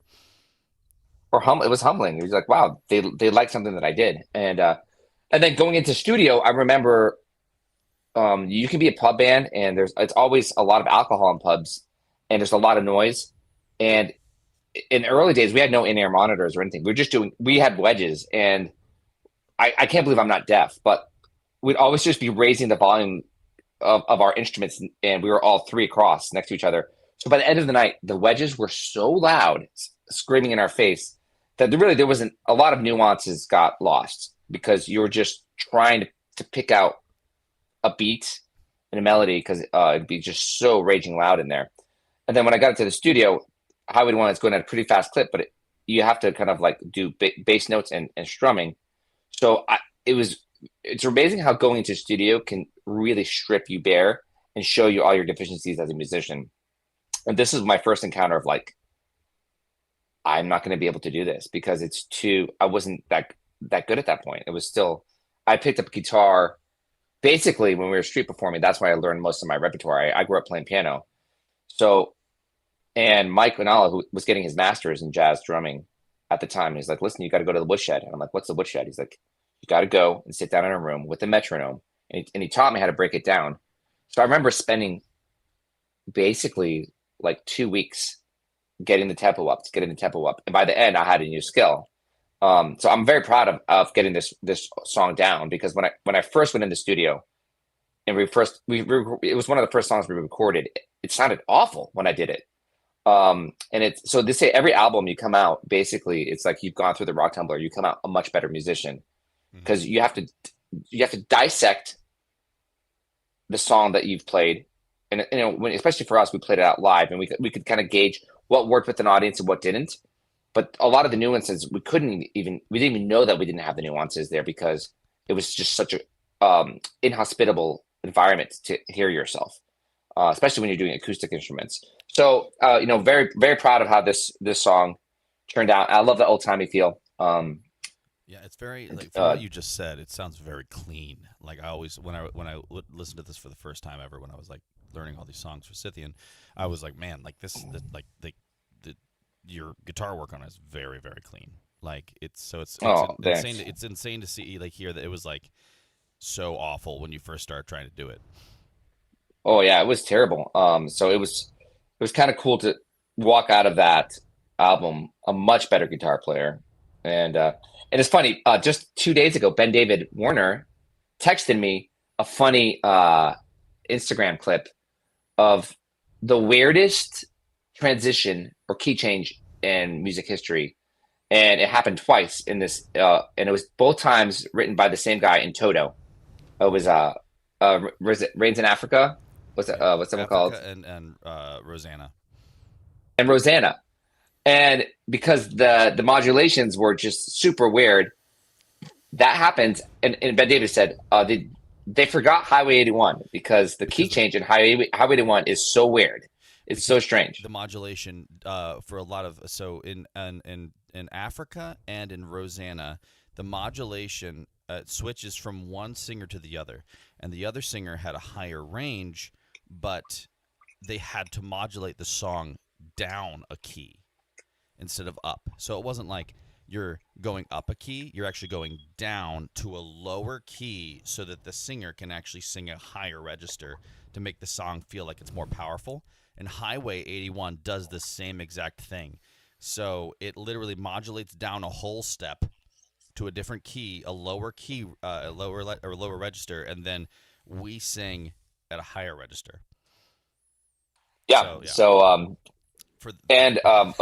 Another thing that I wanted to point out for this one, because it was our first original, it was my first experience of watching Alex at work as a fiddle player, because I feel like you don't know where it's coming from, but when you hear the chords, the melodies you come up with to me are so unique and interesting. And there's a few recordings we've had, like for just a quarter block on Roots and Stones. Yeah. It was I showed him what I was playing, and I recorded Alex's first take of hearing it for the first time, and he just kind of came up with a fiddle line. And that's the one we used on the album, because it came out, it just poured out of him the first time. And it was kind of neat for this to be the first time I ever experienced how chords can just evoke a melody out of Alex. And that's been one of my favorite things to experience as a musician over the years, is to get kind of front row seats to that. Yeah, I actually have written down here, Alex, the fiddle part you have is very atypical for everything that we've heard so far within the album. So what inspired these parts, and did it come naturally, or did it stretch you a bit? Was it like, because there's a little bit of like that kind of like, I don't know, it's so familiar. It sounds so familiar. So like the it sounds kind of like, in a way, like merry melodies, like Looney Tunes, but like this something you hear. I don't know. It just like, when I first heard it, I was like, that's such a cool. Like, I've never heard anybody else play that. But yeah, it's different. Definitely a stretch. It was not from, but I always loved the challenge of just being thrown into something unfamiliar. But it's just like Dan said. It's just you hear it and you have to just trust what comes. Just open yourself up and just let whatever surfaces, just run with it. And with this one, I kind of had. I didn't want to overplay it. It's pretty simple, but it's really driven by where the chords are going and where his melody is going. Yeah. I wanted to support it. I didn't want the fiddle to overdo it or become, I don't know, the focus of it. It's just like very simple melodic interludes that don't try to do too much. I think I wasn't trying to do too much, but I think that just, I stepped away and I'm like, should I be doing a more ripping fiddle part? I'm like, no. For this one, I think this is right. Should just be, it sits well in the song, and it shouldn't, I don't know. It's just something you have to just figure out what that is and not overplay stuff. It's always, you want to give it yeah. what it deserves, but at the same time, don't overdo it. Yeah, it's always the first take, because that's the same thing that happened in Night of Fright, our Halloween song. Oh, yeah. And, like, I remember, like, I have the video of you doing all of your takes, and then the first one you did, I remember being like, honestly, the first one was honestly, like, because after you're like, I don't know, maybe something like that. And then we did, like... Whoa! Lisa Jones! Lisa! What? Sue Ann and Lisa just jumped in while we were talking. Guys! Lisa, thank you What so on earth, much. Lisa? Oh my gosh! Sue Ann and Lisa just dropped. Man, Lisa. Guys, if We're we a make clean diaper. Oh, my word. Guys, okay, if we Oh make my Lisa, gosh. God if we bless make you, him Lisa. Oh my, we're sitting here Just- eating and pizza, this- talking about an album. Guys, this is amazing. Do any of us know how to bake a bundt cake? A bundt. Because Lisa deserves one. I don't Lisa think I know how to do deserves one, a bundt but cake. Oh my this gosh, is- Lisa, you do not want a bundt cake from us. Oh, But Lisa is so sweet. Lisa gave me Thank you, Lisa. a plate set for my Whoa. wedding that I still oh use. my word, a placemat. Oh my gosh. She gave us a whole set of dishes that we use all the time because they're beautiful. They look like a Mexican print style on it, but they're hard plastic, so our kids can't destroy them. So we use it all the time whenever we eat outside. Or so Lisa, you've been so Lisa, sweet. that's Every so every generous. stream, Amazing. you're coming in Wow, big. Lisa. our families Guys, are why everybody seriously, thanks you we're literally so much. $200 away. $200 away from Oh my- Chrome, and that means $200 Um, away from you all seeing the From Chrome? the Motherland video that we did, Oh my where God. it was a narrative story about immigration from Yeah, that'd be Ukraine. cool. It's a music video. Actually, we released a different video. We just stayed with just a music video that you would see on MTV, but we also did another version that sort of captured our story, and my sister and her little children sort of wanted to deliver the story of our grandparents coming over with our parents as little children, escaping, and so we did a version of that, but we never released it. But that'd be fun to share it with you guys. But that was incredible. Thank you so much. Wow. Thank you, Lisa. Wow, Lisa, thank you so much. Sue Ann as well. We thank you. Oh my gosh. Every Oh, bit. listen, we We're so missed a grateful for it. question because it was we missed a question because of the incredible gift from Lisa. They're asking, do Alex and Dan provoke music from each other, tune or lyrics? I gotta say, in the early days, no. It was I would say like the way the songwriting process in the early days was like we try to kind of write the song in its entirety alone, then present it, and then that we'd probably be like at 70 or 80% done by the time we presented it. And then the band would really put its stamp on it and put it through the rock tumbler, which gave it the unique Scythian sound. But recently, I do think that more and more we kind of like are complimenting each other and like tunes and lyrics. For instance, like a kitchen window. Ethan had that riff. Uh-oh. My fire alarm is acting up downstairs. I may have to run downstairs. So kitchen window, we wrote all those lyrics. Ethan, Alex, and I got together, and it was just kind of riffing off each other. And I think it's the beginning of a new way of writing music for us, which is pretty awesome. It's just kind of like we're such good buddies that it's way more fun to write it together. Yeah, no, it's the process has become more organic over time. I think it's I love it. The experience of Dan all of a sudden coming out with a guitar riff, not a rift. Guitar riff. There was Brotherly the guitar riff was Highway to One. It was Highway to One. That was the guitar riff. Guitar riff. We're not. We aren't Oasis. Guitar riff, and it was, and then all of a sudden, just I don't know. It's fun. Just something you just wait for the muse to drop, and you try to just stay open and just not force it, and then all of a sudden you have something out of nothing that was never there before, and then when it happens, it's so familiar, like it was always there. It's a strange thing. It's like I feel like when you create music, feels like you're a little bit outside of time because you can't imagine it not having been before, but it wasn't before. It's just such a raw creative moment because it feels like it's outside of you. It's not necessarily being generated, like work. Like if you work and you dig a hole, you did the hole, right? Yeah. But the spark that comes, I love that because it doesn't feel like you did the work, but you're open to it, and you had to do the work because you had to get the craft and you had to do the training, right? So there's a work, but that's, I don't know. That's that now I think that Dan and I are very locked in very well to do that, and we make music together, which is fun in real time. It's really cool because, I mean, yes. Anyway, it's really cool what you were about to say, Dan. I just wanted to interject to tell you that. It was really cool entering into a brother band because I was in a brother band as well. So being able to like have that type of understanding about that process between you guys, me and my brother and my brother-in-law were in a band for quite some time, and we would always write together, and there was a lot of like that kind of like intuit that comes from like just I don't know, just knowing each other so well. Mm-hmm. Like that he's gonna pick up this, and like what he's in a way you kind of know, and you're excited to know what does come out.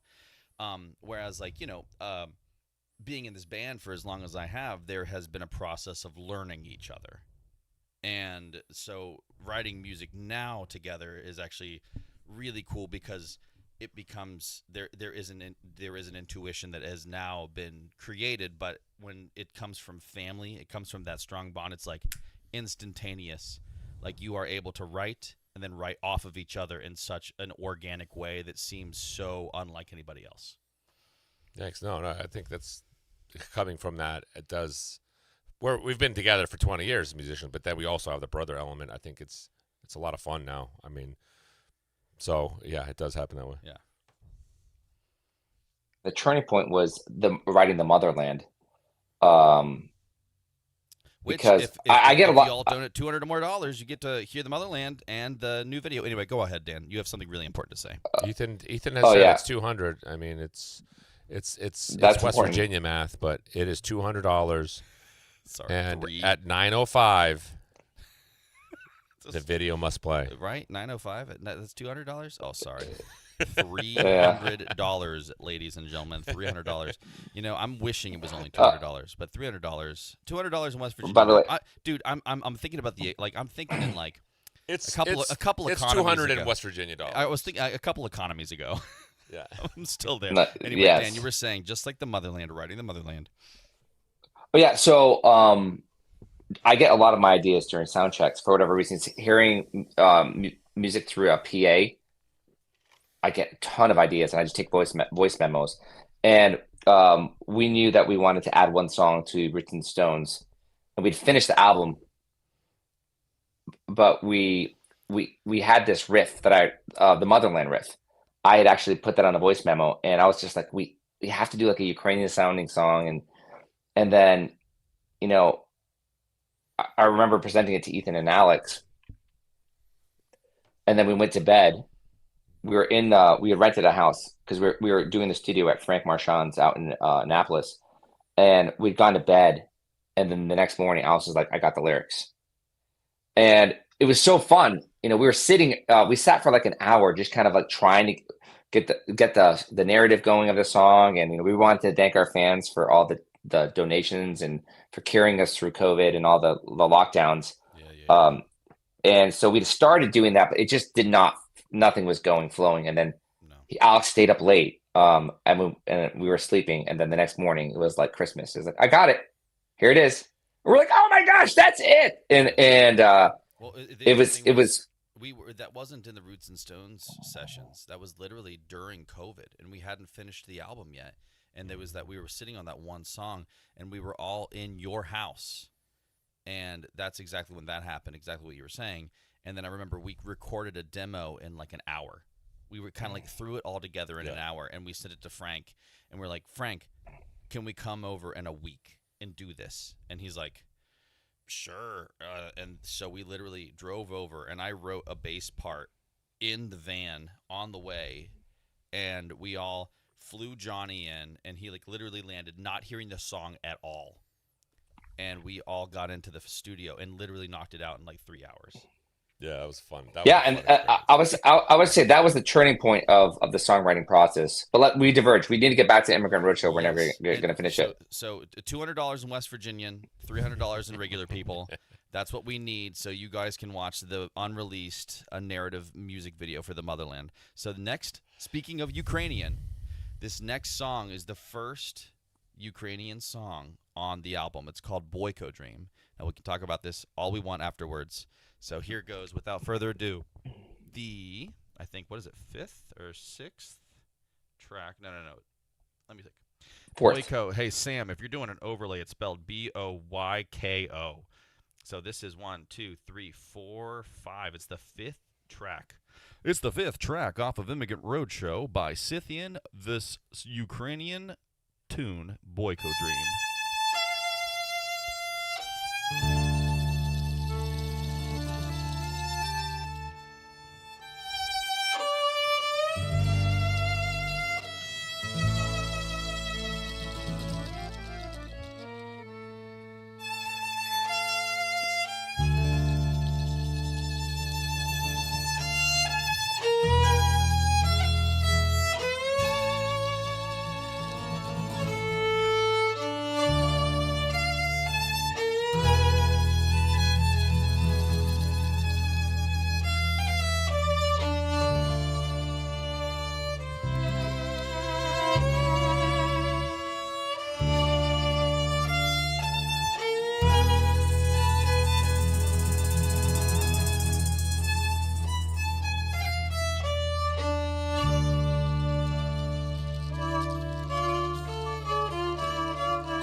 guys.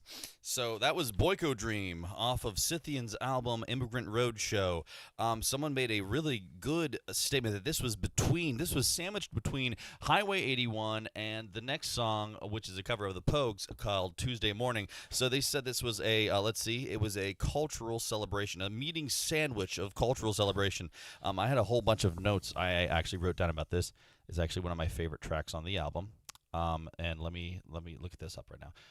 This is the first Ukrainian set of tunes on any of your albums, that was a mistake. You guys did Greek Fiddle, is that Ukrainian, right? Or is that? Yeah. It's a Kolomeka. Okay, so this was the second Ukrainian tune. So why is this called Boyko Dream? And was this something that you all put together during street performing days, or was this an original arrangement of some sorts, or was this a traditional Ukrainian tune that you all strung together? Yeah, this is like a traditional tune that I remember hearing.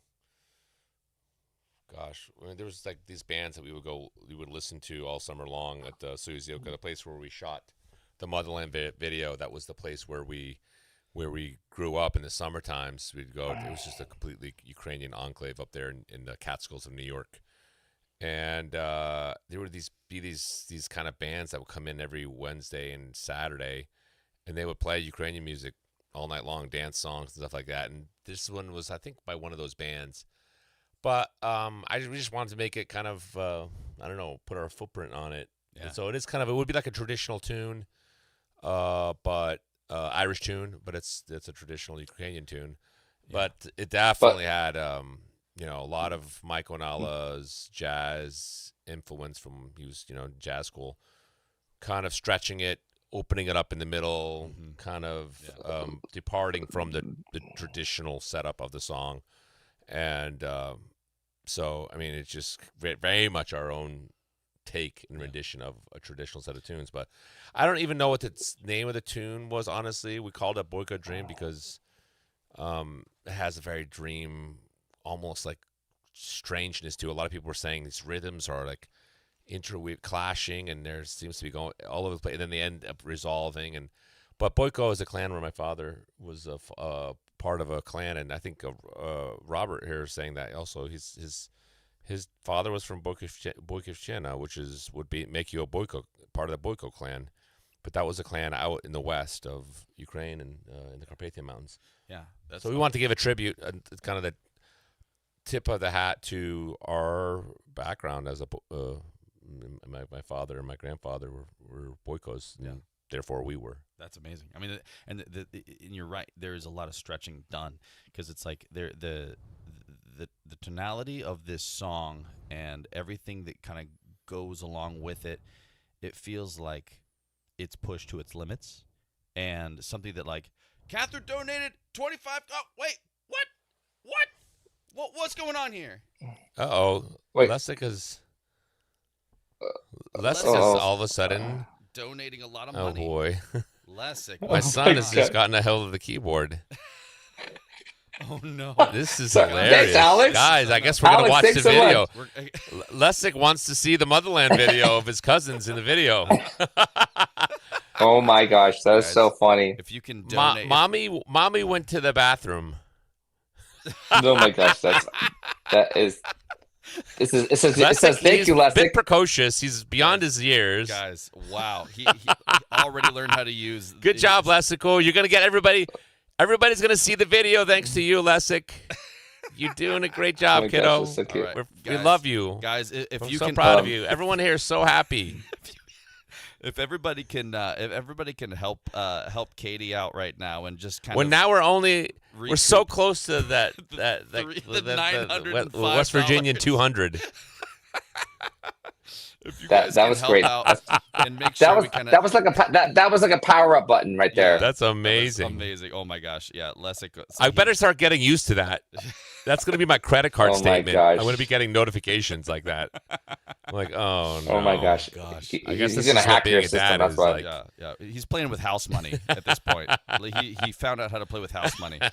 Yeah, That's so funny. Robert, thanks. Robert, thank you, my friend. Robert. Yes. Oh, Robert wants to see right. the Motherland video. Okay, 905 guys. Listen, I made a mistake.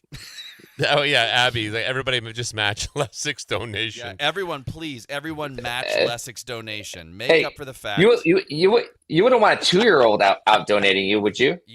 I mean, That was a challenge. My little Ukrainian boyko son has challenged all of you. Yes, that was a Ukrainian challenge. Everybody match Lessig's donation. Is he more man than you all, or is he more Baby? Is he more baby? It's a than baby you? donation. Aylin! Aylin! Thank you. Look what Lessig Aylin. has started. It's funny. Every stream, there's something so zany Something that crazy. happens. I have no idea. This is You amazing. never know what's going to You never happen. know. Maybe Alex's son is going to make him bankrupt, but in a very adorable way. Oh, Adorably God. bankrupt. I guess in a certain way, he bought us all diapers. He bought us all. He Yeah. bought himself diapers.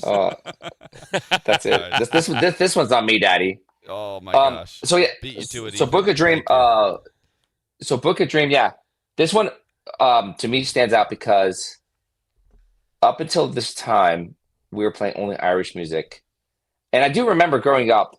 In Front Royal, Virginia, we were the only Ukrainians that we knew, and like no one even knew what Ukraine was. It was just the USSR on maps, Yeah. And so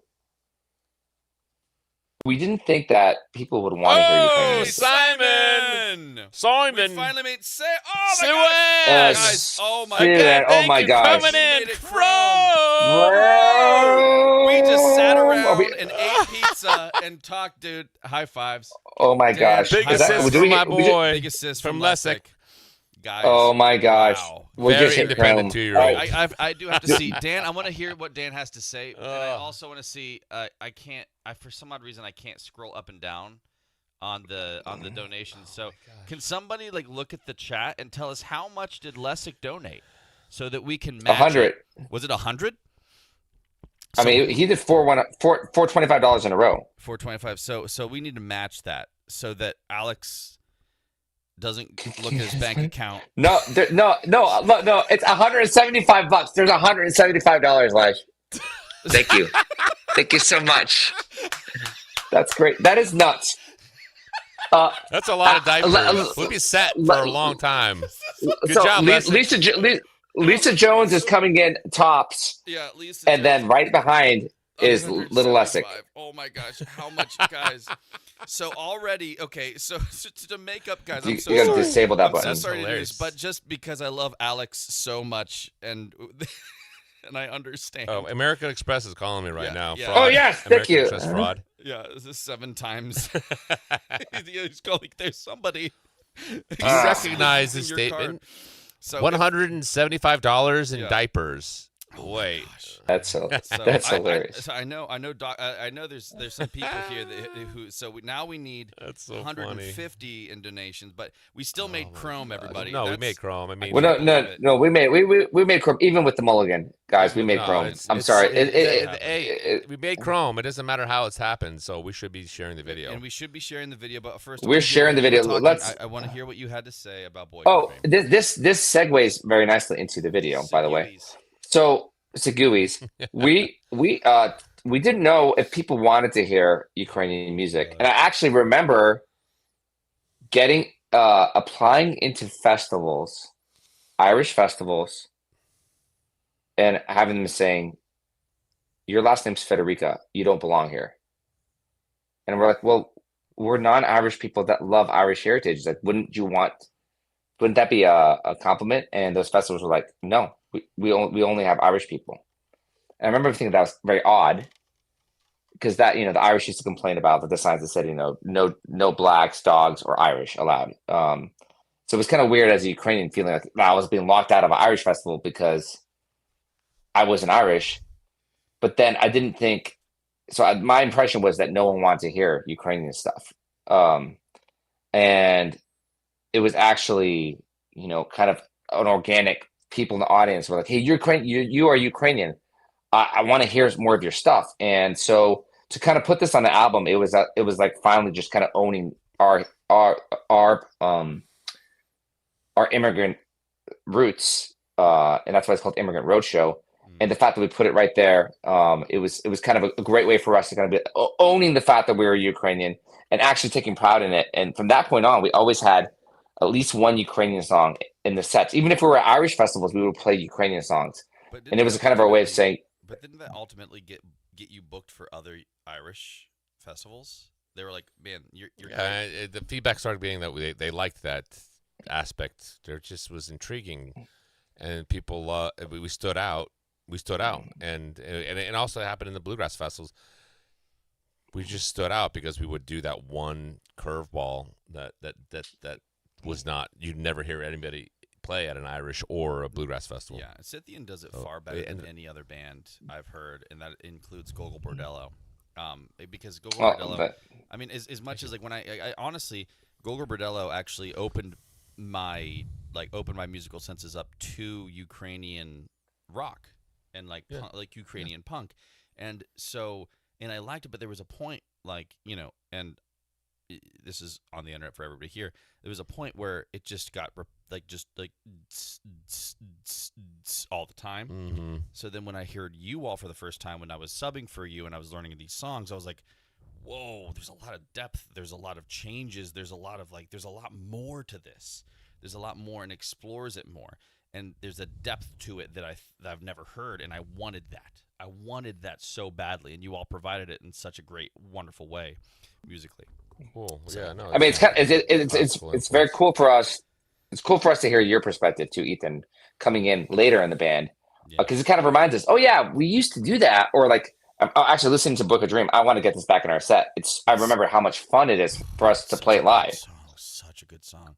It's also one. All right, they've been waiting, guys. I've seen you freak out on during the stream. Me? There's one time we played it, and I'm trying to find the stream. I've always tried to find it, where like you were so into it that when we did the climax at the very Therese, come on.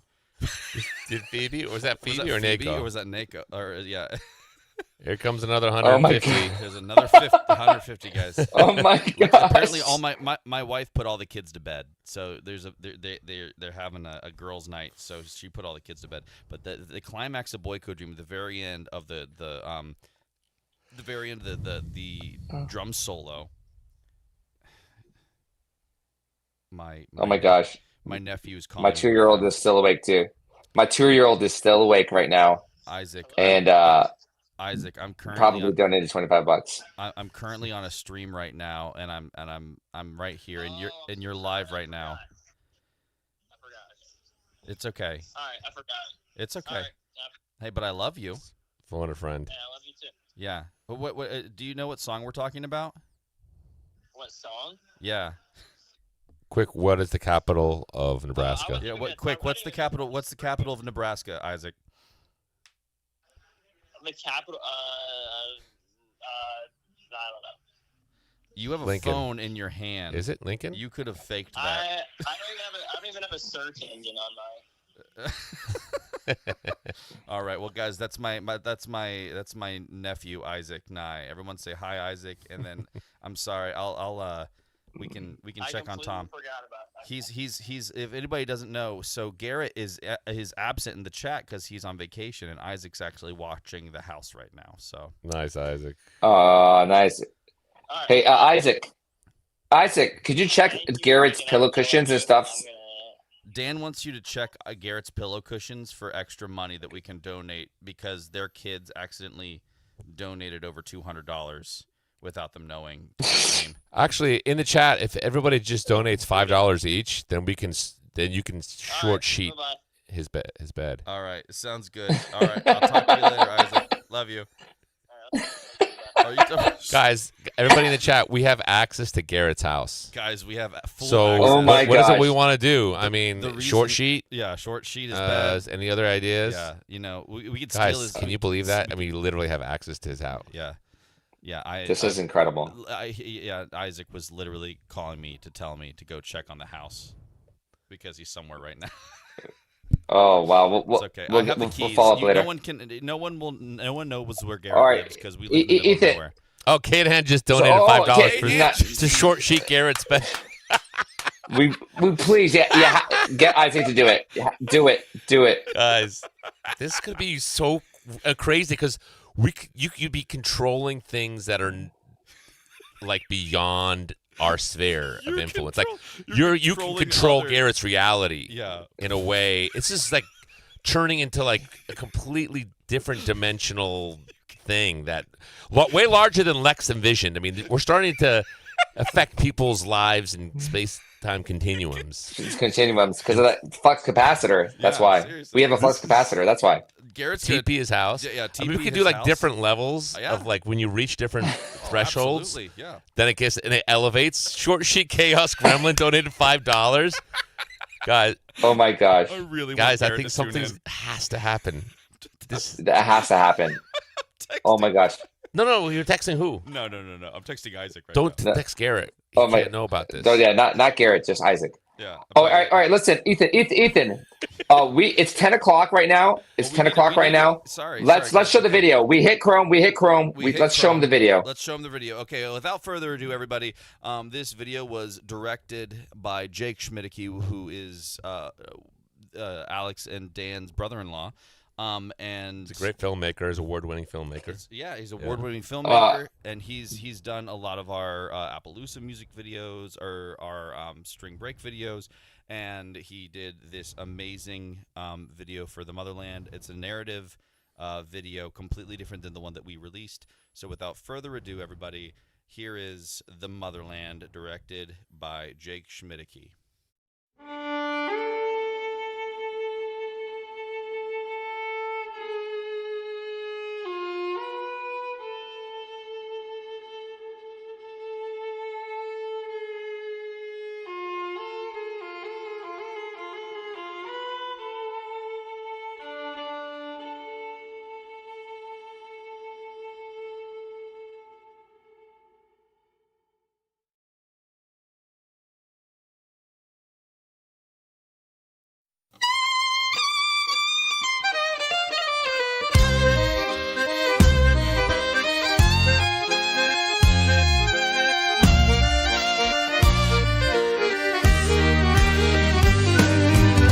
The wind blows where it needs, sweeping the empty streets.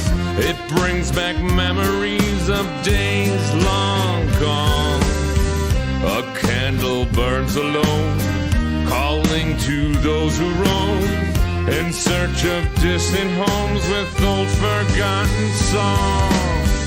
One time for the motherland, two times for all of our friends, four times for the gypsy band. One time for the motherland, two times for all of our friends, four times for the gypsy band. For all who carried us when times were serious and troubles buried us, they raised us to the sky. Two friends so far away who helped us on the way. We look on to the day when we'll lift them high. One time for the motherland, two times for all of our friends, four times for the gypsy band. One time for the motherland, two times for all of our friends, four times for the gypsy band.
gypsy band.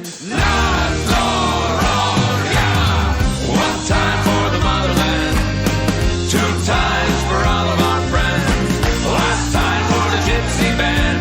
Not so wrong, yeah.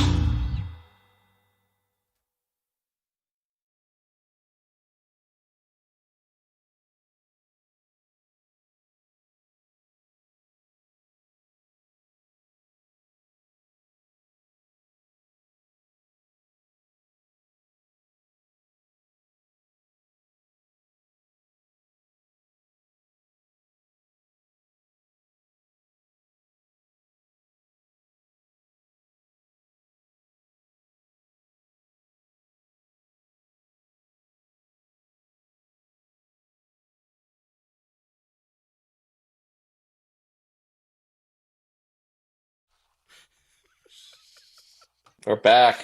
We're back. We're so back. People keep Oh on my donating gosh. to Short Sheet, Garrett. Oh my gosh. Dude. Short sheet too. Oh my gosh, this is Rome hilarious. has spoken. Rome has spoken, Garrett. And you're on It does not bode well for you, Garrett. or your sheets. Guys, what did you think? Sorry. What did you think of that music? Garrett, Because that's- What did you think if you left the chat and went on vacation? Did you think nothing would happen?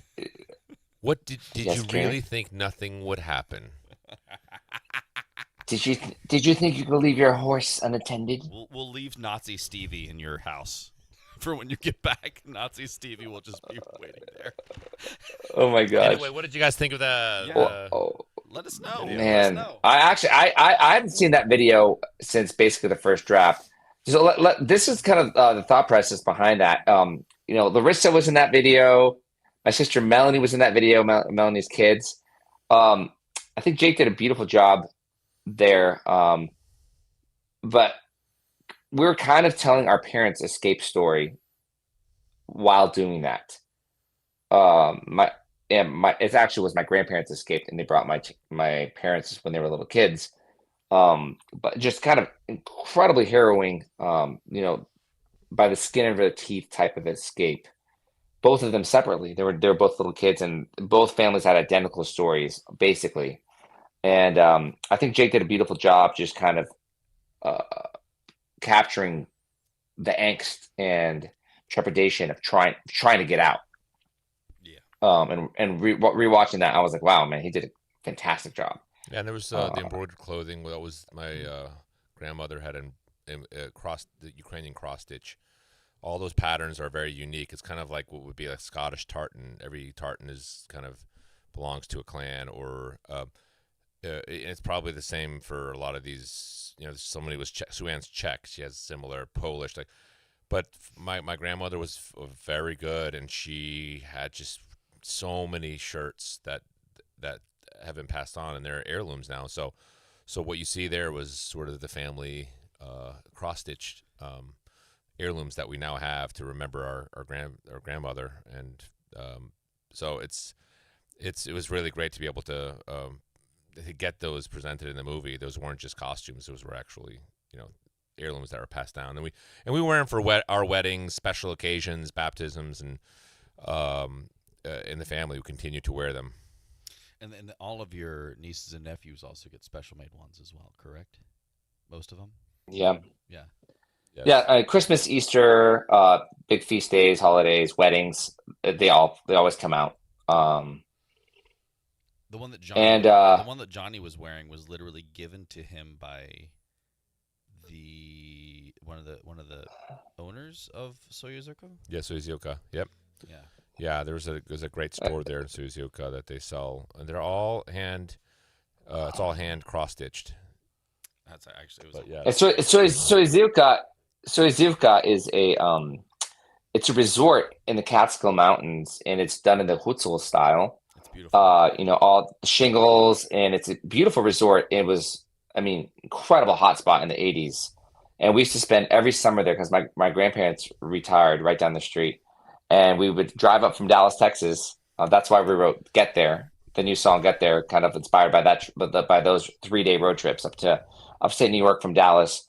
And we grew up running around the resort and getting yelled out all the time for just being kids In Ukrainian. and Yell it in Ukrainian. And I remember it's like to this being day yelled at in German. It's just just even stings that much more. it sticks with you till your death. yeah, you get beaten by words. Yeah. And Yes, there was the video was the filmed guy in who ran it. Suzuka, so Yeah. we love showcasing that because it ties into just our story as well and where my grandparents landed. And that area was chosen specifically because it's very reminiscent of the Carpathian Mountains there, the scenery. I was born there. I was born in Suzuka? Kingston, New Yeah, York, Kingston. because we were visiting. We were visiting Suzuka, and that was the nearest hospital. So that's why I ended up being born in New York because of that resort. And what's incredible is Self-Reliance in Chicago funded the video because there's quite a bit of expenses to make that happen. And because we're trying to raise money for all the Ukrainian refugees coming in because of the new war. And huge shout out to them for that. But when we showed up, Suzuka was so ready to kind of like help us, raise money for the refugees.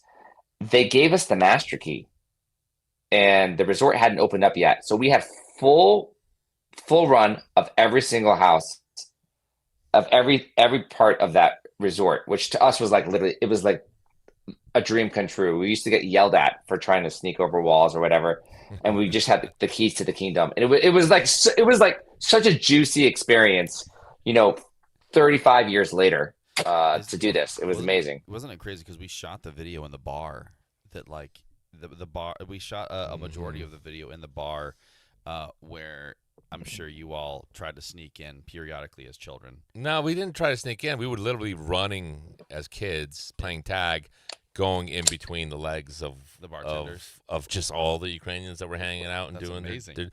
and it was they didn't care. I mean, in other words, there was nobody carding at the door. I mean, we were running. It was the 80s, there were no seatbelts and no carding at the door. It was just like you were running in and out, and they'd yell at you, and you just.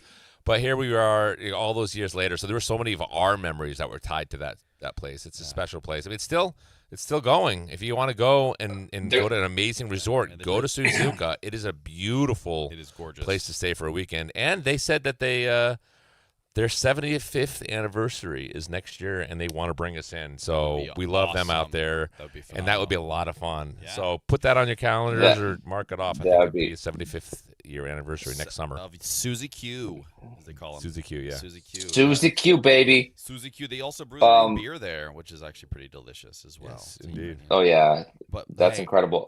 But here's the deal, everybody. This is going way past bedtime, and our wives need us because, as Katie has stated, it is a full moon, and no child wants to go to bed right now. I don't know if that's the same for you all, Dan, but for Katie, that is a very true reality, and for my wife, I'm sure she's trying to fend off all 1,700 of my children and her friends' children who are also staying the night over. But before we end this, because I want to do the rest of Immigrant Roadshow on next week, because there's a bunch of other wonderful songs.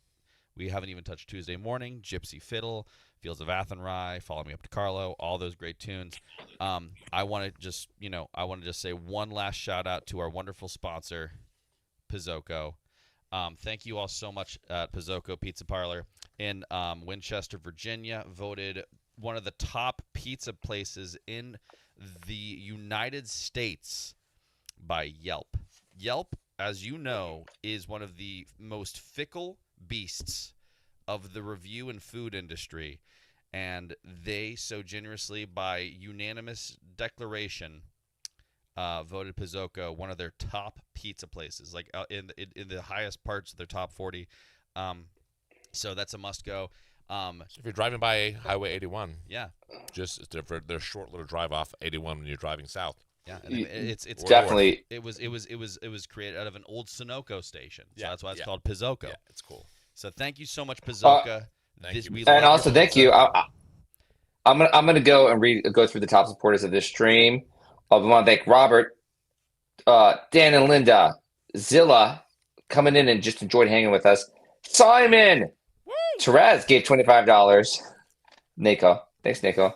Sue Ann, Aylin, Mm. Brian Lohman, and Lessick. And last, Love it. 175 there. And last but not least, Lisa Jones. Thank you so much, Lisa, for the huge getting us there. Last 3 weeks, you've helped us get to Chrome in a big way. Thank you. Yeah. Our families, thank you. It's interesting doing this, starting this out. But it's making us. We realize it's making us better performers, and it's just kind of making it fun for us again. I mean, not that it wasn't fun, but there's something that happened when we were a pub band. There were no green rooms, and we're always on top of each other, and there was always just so much interaction and back and forth happening. But then we started playing bigger festivals and venues.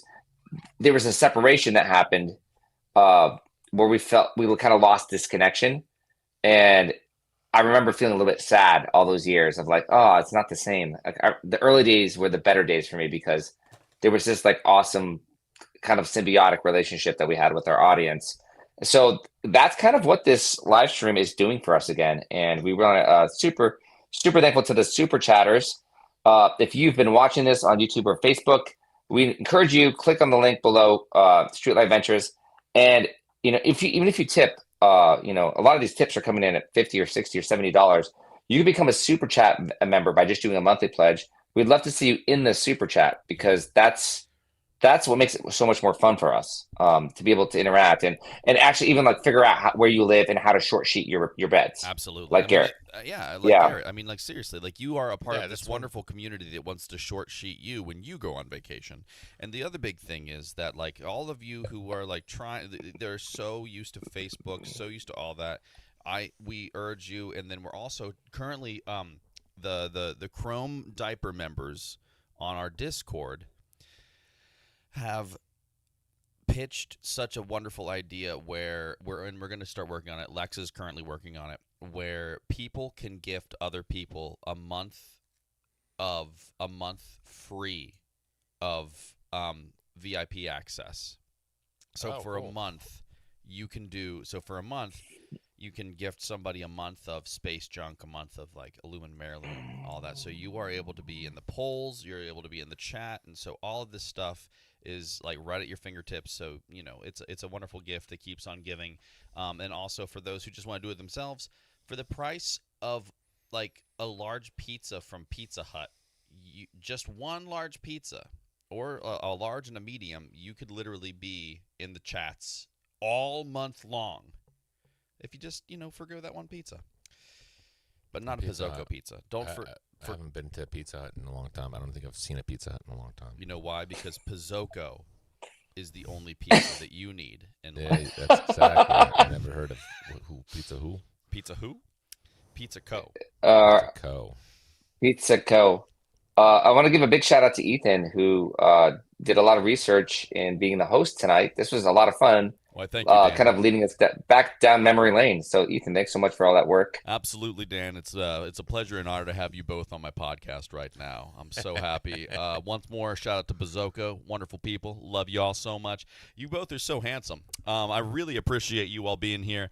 And also, I can't wait for next week. We're going to be talking about the other portion of Immigrant Roadshow. And also in the chat, I want to see more people telling it. Would you like to hear about Aiden's Orbit when we recorded with Animal? Well, Alex and Dan recording with Animal, American Shanty, the live albums, maybe the newest ones, Roots and Stones, the Christmas.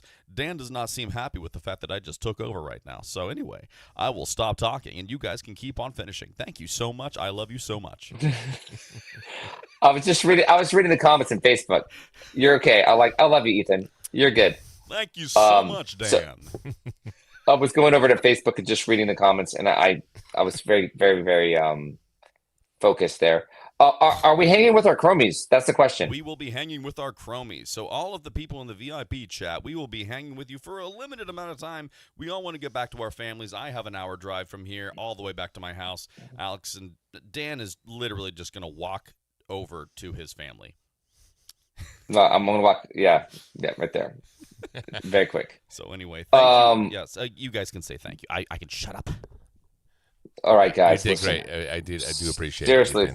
It was a lot of fun going back down memory lane, things that I had forgotten and hadn't turned over in a long time. So it was very, very. This is nice. I like this. It's getting us back to our roots. And so we have some fun videos we didn't get quite logged into. We can share with you next week, like videos from Fido, just a little bit like what the chaos was like. You know, if you're wondering, it was crazy. I found some old videos. So anyway, that's next week. But thanking all of you guys who tuned in on Facebook, on YouTube. Again, we're gonna hang with our Chromies for a little bit, and but we'll be here next week. This was cool. We didn't know what was gonna happen, but seriously, this is great. I love it. And we hit Chrome. Yeah, we hit Chrome. Thank you. Thanks everybody. Yeah, that was. Let's do it again. You know, here we go. Wait a second. I'm gonna play you guys out real quick. Actually, never mind. The ending the stream thing will play you out. Love you guys. Sorry, I had an idea and it didn't work.